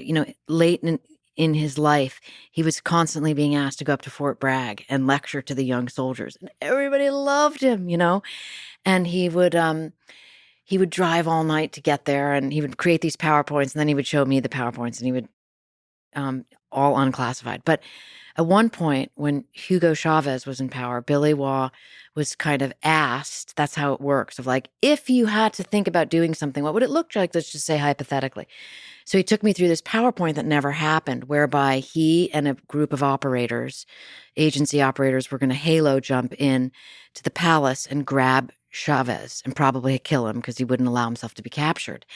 And what Billy, and by the way, halo jumping, for those of listeners who don't know, high altitude, low opening, right? So you jump out of an aircraft and you go down like a pencil until you're really low to the deck, like 1,000 feet. You pull your parachute cord, and that way you're not picked up on radar. And you're also not traceable when you get to the ground because it's so fast. Billy Waugh took the second halo jump in history into a war theater in Laos during the Vietnam War, right? So he's like this famous halo jumper, right? So he and the team were going to go in, grab Chavez, and he said to me a very interesting thing that was kind of a one moment in time where I saw a different side of Billy Waugh, where he said, I'm so glad we didn't do that, even though I really wanted to at the time. Because can you imagine that country's problems where it is now? Can you imagine how we would have been blamed? And it was an interesting, rare moment for Billy Waugh to comment on the bigger picture that you're asking me about, right? Yeah. I think pretty much the operators I know, they just stick to the mission. So on the technical difficulty of those missions, just your big sense, how hard is it to assassinate a target on the soil of that nation? I suppose that just depends, right? All right, here's another insightful thing Billy Waugh said to me, and I'm answering the question around because I don't know. Because again, I never had anyone say to me, here's how it went down, right? Because you can't. That would be, first of all, those are classified. So I'm never going to receive classified information. I did hear a lot about reconnaissance missions when people would be in charge of, you have to be able to what's called make book on the target before, right? And making book on the target means photographing them to really, then that gets run up the chain of command to make sure this is really Imad Mugnia we're about to kill, right? But I once asked Billy when I was trying to get the question, and he wouldn't answer it. And I said, so there's another person in my book named Rick Prado, who's also like a legendary agency guy. And so, he's like 20 years younger than Billy. And I said, Billy, if you and Rick had to kill each other, like who would win? Right. I was trying to imagine this like hypothetical, like how would that work? Who would win? Right. And I posed the question to each of them. Yeah. Right. And of course, each of them said me. Right. But Billy, then I went back to them and Billy said, let me tell you how I would win. Okay. Right. And he said, I'd cheat. Mm-hmm. I'd show up before the duel and I'd kill him. Yeah. There's such a I have a lot of friends who were Navy SEALs. This is such a guy conversation. Well, you would be amazed at what the women do. Let me just tell you that. Women are part of the Special Activities Division. A big part of it. Can you comment on that? I can. Women can get a hell of a lot closer to a target. And I mean that literally. The special operations, do you mean, is this part of the CIA? The Special Activities Division, Special now Activities. It's called the Special Activities Center. Mm-hmm. But originally that's the umbrella agency that has the different paramilitary organizations under it, right? So the most lethal one is Ground Branch. And that's what I reported on in Surprise Kill Vanish. And its origins go way back to the guerrilla warfare corps that was started in 1947 for the president. So women are also a part of the alleged assassination? Absolutely. And you're saying they can at times be more effective? I'm just going to leave that pause there. The reason I ask of how difficult the assassinations are, with bin Laden, it took a long time. Mm-hmm. So I guess the reconnaissance, the intelligence for finding the target, I imagine with Mossad, maybe the CIA now, the leadership of Hamas, of the military branch of Hamas, is much wanted from an assassination perspective. So to me, as an outside observer, it seems like it's more difficult than you would imagine. Mm-hmm. Mm-hmm. But perhaps that's the intelligence aspect of it, not the actual assassination, of locating the person. Well, I think it's because mostly, from what I understand, it's a really dirty game, and people are covering for people, right? And I'll give you the example of Billy Waugh and Imad Mugnia, if I may, right? Mm-hmm. So Imad Mugnia was the most wanted terrorist in the world before bin Laden, Hezbollah's chief of operations. And he was wanted by Mossad on down, but no one could find him. He was missing for 20 years. There wasn't even a photograph of him. Mm-hmm. And then he resurfaced. And of all places, he resurfaced in Saudi Arabia. Okay. So what? That's when I say it's a dirty game, right? Hezbollah, Iran, enemies with Saudi Arabia. Why on earth was Imad Mugnia in Saudi Arabia? Well, that's where he was. There was a Navy SEAL who was doing reconnaissance on him. This is according to Billy Waugh. And this is around 2005. So Billy's in his 80s at this point, right?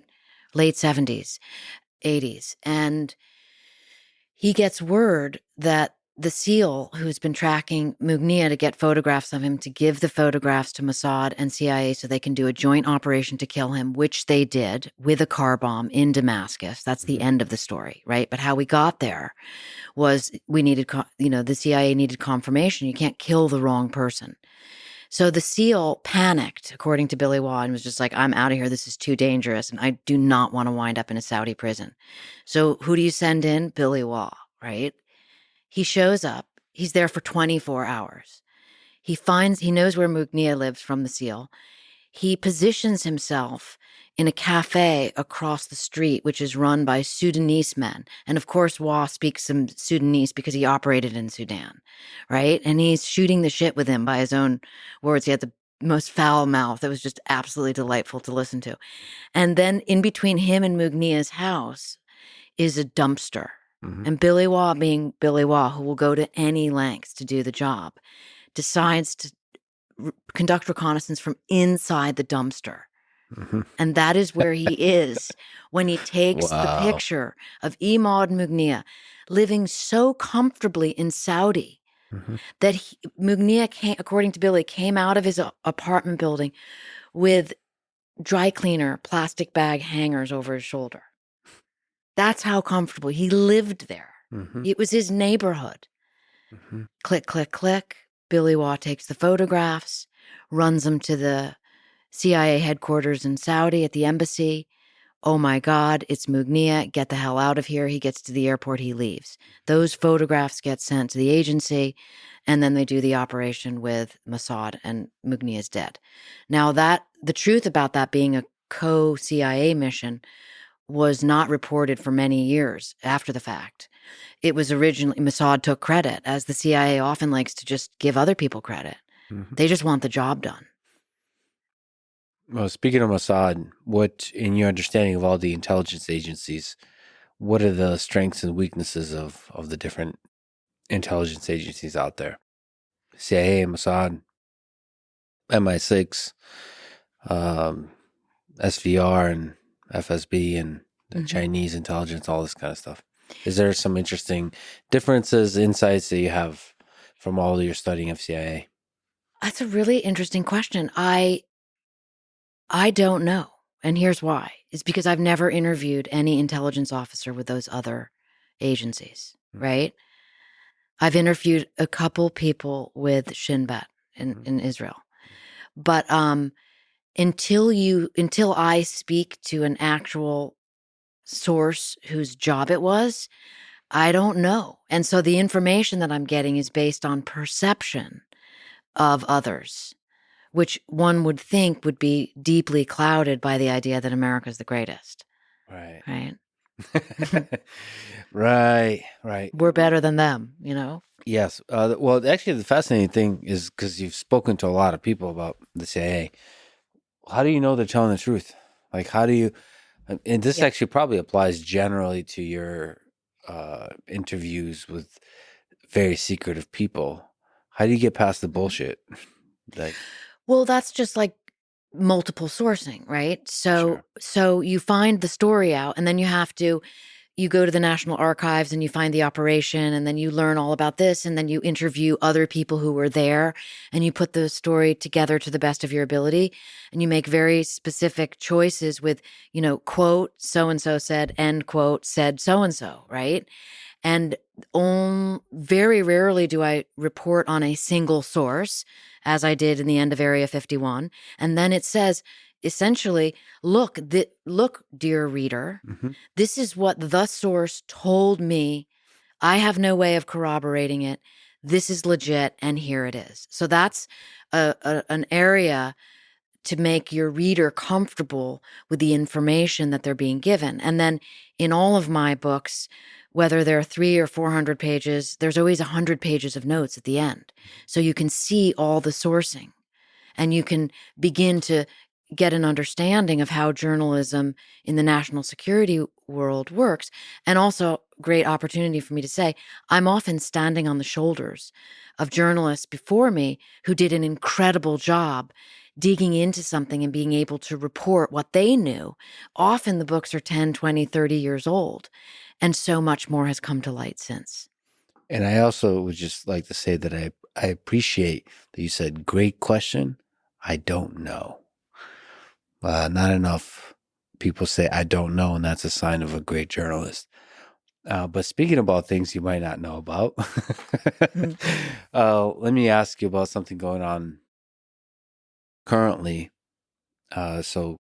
Recently, Alexei Navalny died in prison, perhaps was killed in prison. What's your sense from looking at it? Do you think he died of natural causes in prison? Do you think it's possible he was assassinated? Russia, Ukraine, Mossad, CIA, whoever has interest in this particular war. Mhm. For that, I look directly to the historical record, right? Having written about Russian assassination campaigns and programs since the earliest days of the Cold War, right? Mm-hmm. And Russia has a long history of assassinating, murdering dissidents. And in Surprise Kill Vanish, I tell the story of an actual KGB assassin named Kolkov who knocked on the door of the man he was assigned to kill. And by the way, this all comes from a book that Kolkov wrote later, right? Because he Mm-hmm. defected to the United States. He knocks on the door and the guy answers the door. And instead of killing him, he has like this moment of conscious of crisis or crisis of conscience and says like, I can't kill you, even though that's what I'm supposed to do. And then sits down with the guy and together decides, okay, we're going to defect. We're going to let the Western intelligence agencies know what we're doing here.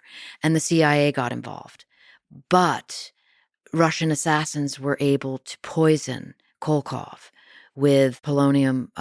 What happens to him is insane, and it's a miracle he didn't die. But he doesn't, and then he defects to the West, and he writes these books, and he tells lots of incredible secrets about the Russian assassination programs and their poison labs, and they're really, really, really interesting. And so to answer that question, I mean, to my eye, of course, I don't know, but it certainly looks like Russia is acting in the same vein that it has always acted, taking care of dissidents that go against Mother Russia. So in the style of KGB assassinations. Is there something you can comment on about the ways that KGB operates versus the CIA when we look at the history of the two organizations, the Cold War, after World War II, and leading up to today? Mm-hmm. I mean, my feeling on that is always that there's a thread somewhere in declassified documentation about these programs of America working to maintain a semblance of democratic ideals, however surprising that may be, right? In other words, always trying to, I don't want to say fight fair because, killing people isn't fair, but versus a certain ruthlessness, a real sinister, totalitarian type ruthlessness, certainly from Soviet Russia. I'm far less familiar with modern day Russian assassination activities, although we certainly know on the record, that they exist. Some people have done great reporting on that. But there seems to be a kind of almost a sadism about the Russian programs that I personally have not seen in the American programs. What about on the surveillance side? It seems like America is pretty good at mass surveillance, or at least has been revealed through NSA and all this kind of reporting and leaks and whistleblowers. Can you comment to the degree to how much surveillance is done by the U.S. government, internally and externally? If you'd asked me 5 years ago, I would have had a very different answer, right? Because, all right, first of all, they're looking for a needle in the haystack. They're looking for the bin Laden, and they can't find the needle in the haystack, but they continue to create the haystack and survey the haystack. So, Yeah. right? Yeah. Okay. So, but the real problem, what has happened, and I write about this in my book, First Platoon, which is about a group of young soldiers who goes to Afghanistan and unwittingly becomes part of the Defense Department's efforts to capture biometrics on 85% of the population of Afghanistan. Okay. Which, by the way, China then emulated in their own biometric surveillance program, right? Mhm. And I think this is a terrible idea. But what has happened, these biometric systems that have been created, and biometrics are, of course, fingerprints, facial images, DNA, and iris scans Mhm. that allow you to tag, track, and locate people. Mm. Okay. And what has happened in the 5 years since this question was first, on everybody's minds about NSA surveillance is that the civilian sector companies have essentially done all the Defense Department's biometric surveillance job for them by all of us sharing our facially recognizable images on Instagram and Facebook and everywhere else, X, by sharing information, by writing up narratives about ourselves. This information has become part of the database. 5 years ago, when I was reporting First Platoon, I was interviewing the police chief of El Segundo, which is kind of like on the outskirts of LA. It's right near the airport. And why it's important is because it's like defense contractor haven. Okay. So they have massive surveillance. And Chief Whalen, when I posed this question to him, he said to me, Annie, let me show you something. And he had Clearwater AI, the recognition software on his phone. And this was still when it was like quasi not supposed to have that for law enforcement. And he said, I want you to go down the block and I want you to just turn the corner and come back toward me, right? Which I did. And he just didn't even hold up his phone. He just it looked like his hand was, and his phone was on me. And he went back down. It was like tiniest movement. Mhm. And when I came back to him, he went like this and he showed me, there I was, everything about me, facts and figures and all images. And he knew who I was before I even got to him. So is that a good thing or a bad thing? I mean, we could have another 3-hour conversation about that alone. So you're saying more and more you don't need an NSA. We're giving over the data ourselves. Yeah. Publicly or semi-publicly. Yeah. During the War on Terror, people were just like incensed to learn that there's a drone that's flying at something like 20,000 feet. It's called Argus, right? And it can capture it's not a license plate. It's like it can basically capture like what's written on a golf ball from 17,000 feet, 20,000 feet up. Okay. And people went crazy over this. Like, oh my God, it's Big Brother. Well, one of the lead engineers on that, Pat Bilkin, is someone I talk to regularly because we talk about surveillance a lot because he thinks about it a lot because he has kids now. And he has given so much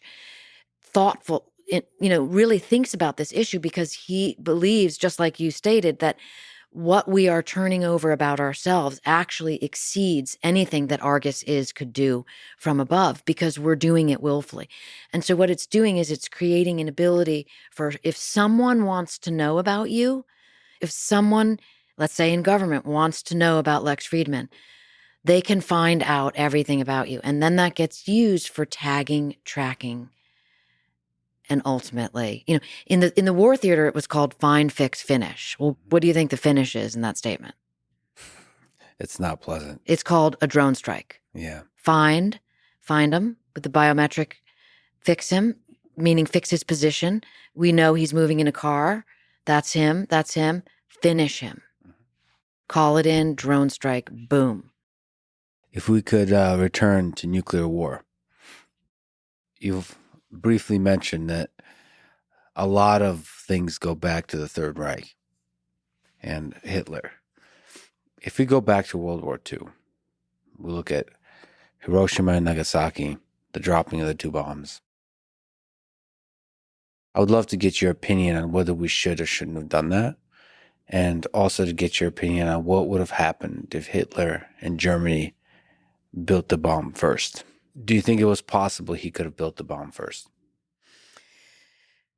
In my researching Third Reich weapons for Operation Paperclip, because of course we got a lot of those scientists after. Which is another great book and a terrifyingly complicated operation. Yes. When, at what point do the ends justify the means, right? Yeah. But in looking at those programs, and we acquired Hitler's favorite weapons designers, and I'm talking about weapons of mass destruction like chemical weapons and biological weapons. But of course, America was ahead in the nuclear program. And an interesting detail reading Albert Speer's memoirs was Speer referring to a conversation he had with Hitler where Hitler said, "No, I don't want to do that. That's Jewish science." And so because of Hitler's own racial, ethnic prejudices, they didn't develop the bomb, right? As far as should we have dropped the bombs on Hiroshima, I've interviewed all kinds of people with different opinions, most of them that it ended the war. The best interview and most meaningful, perhaps, that I ever did was with Al O'Donnell, who was a participant in the Battle of Okinawa, which was like this insane. Just to read stories about Okinawa, it makes your hair stand on end.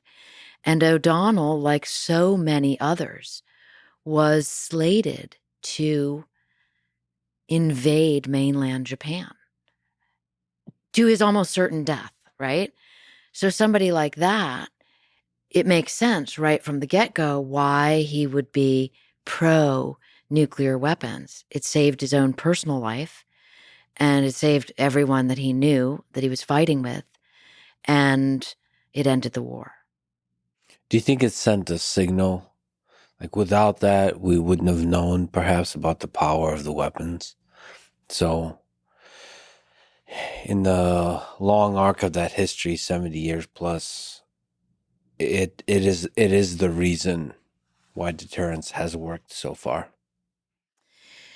Yes, that's an interesting thought. My thought goes to this idea that of more, right? That everybody always wants more. It's a very dangerous, it's like more power, literally, not just figure, more power, right?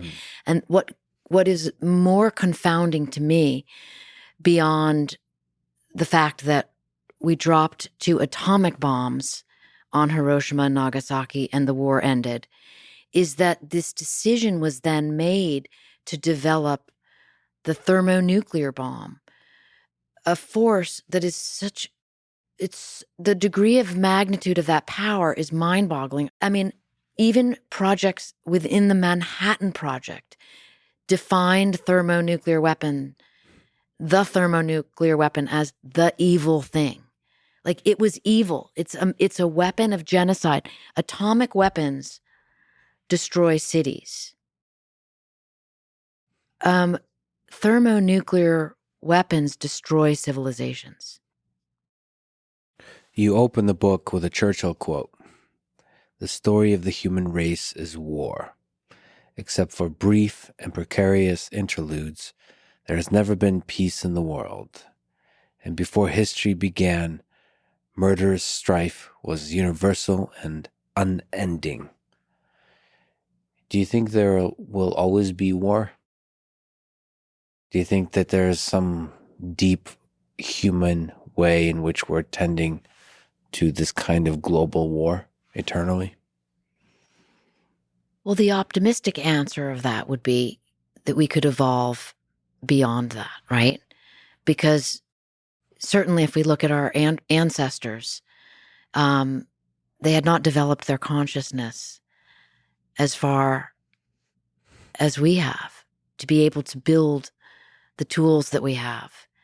And so the hopeful answer is we will evolve beyond this kind of brute force, kill the other guy attitude.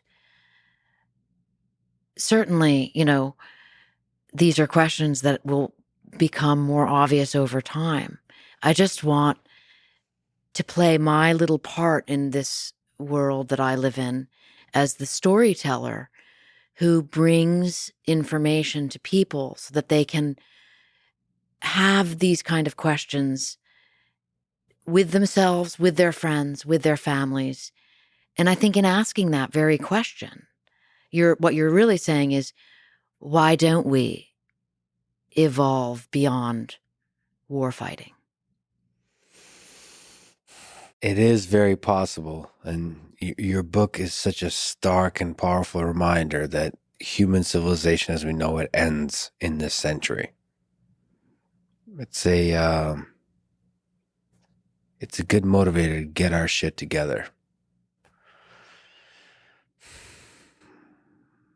But aren't you really saying human civilization could end, not it ends? Could end. Could end. But the power of our weapons is growing rapidly. So, as they say, it's time to come back from the brink, right? And it's time to have that discussion while we're still talking. and there's another complexity sneaking up into the picture in the form of artificial intelligence, and in cyber war, but also in hot war, the use of autonomous weapons.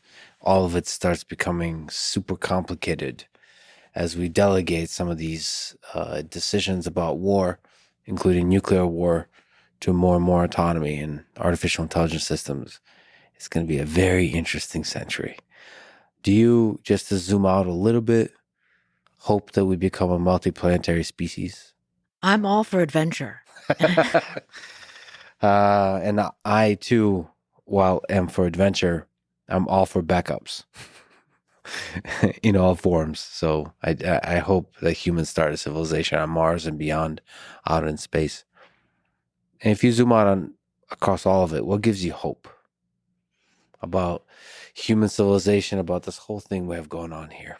I mean, I am a fundamentally optimistic person. I must have come out of the chute that way because I just am, right? Even though I write about really grim things, I get inspired by them because I do always believe in evolution, right? I also have like the greatest family ever.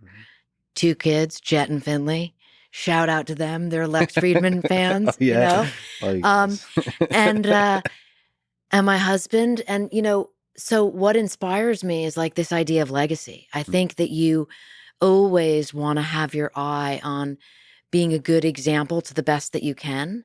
And so, and passing on what you know and believing kind of in the next generation. And again, that's a sentiment echoed by all these cold warriors I've been talking to, because they also share that, that idea that, wow, look at what we have done as a civilization and look where we're going, whether it's exoplanetary travel or AI. It's just that the human factor of like the desire to fight, the desire to have conflict needs to be reconfigured, because with all these new technologies that we have, the peril is growing at an accelerating pace, perhaps faster than the average human can keep up with. Well, Annie, thank you for being a wonderful example of a great journalist, a great writer, a great human being. And I'm a big fan of yours. It's a huge honor to meet you, to talk with you today. So thank you so much for talking today. Thank you for having me. Thank you for listening to this conversation with Annie Jacobsen. To support this podcast, please check out our sponsors in the description. And now, let me leave you with some words from John F. Kennedy. The very word secrecy is repugnant in a free and open society, and we are, as a people, inherently and historically opposed to secret societies, to secret oaths, and to secret proceedings. Thank you for listening, and hope to see you next time.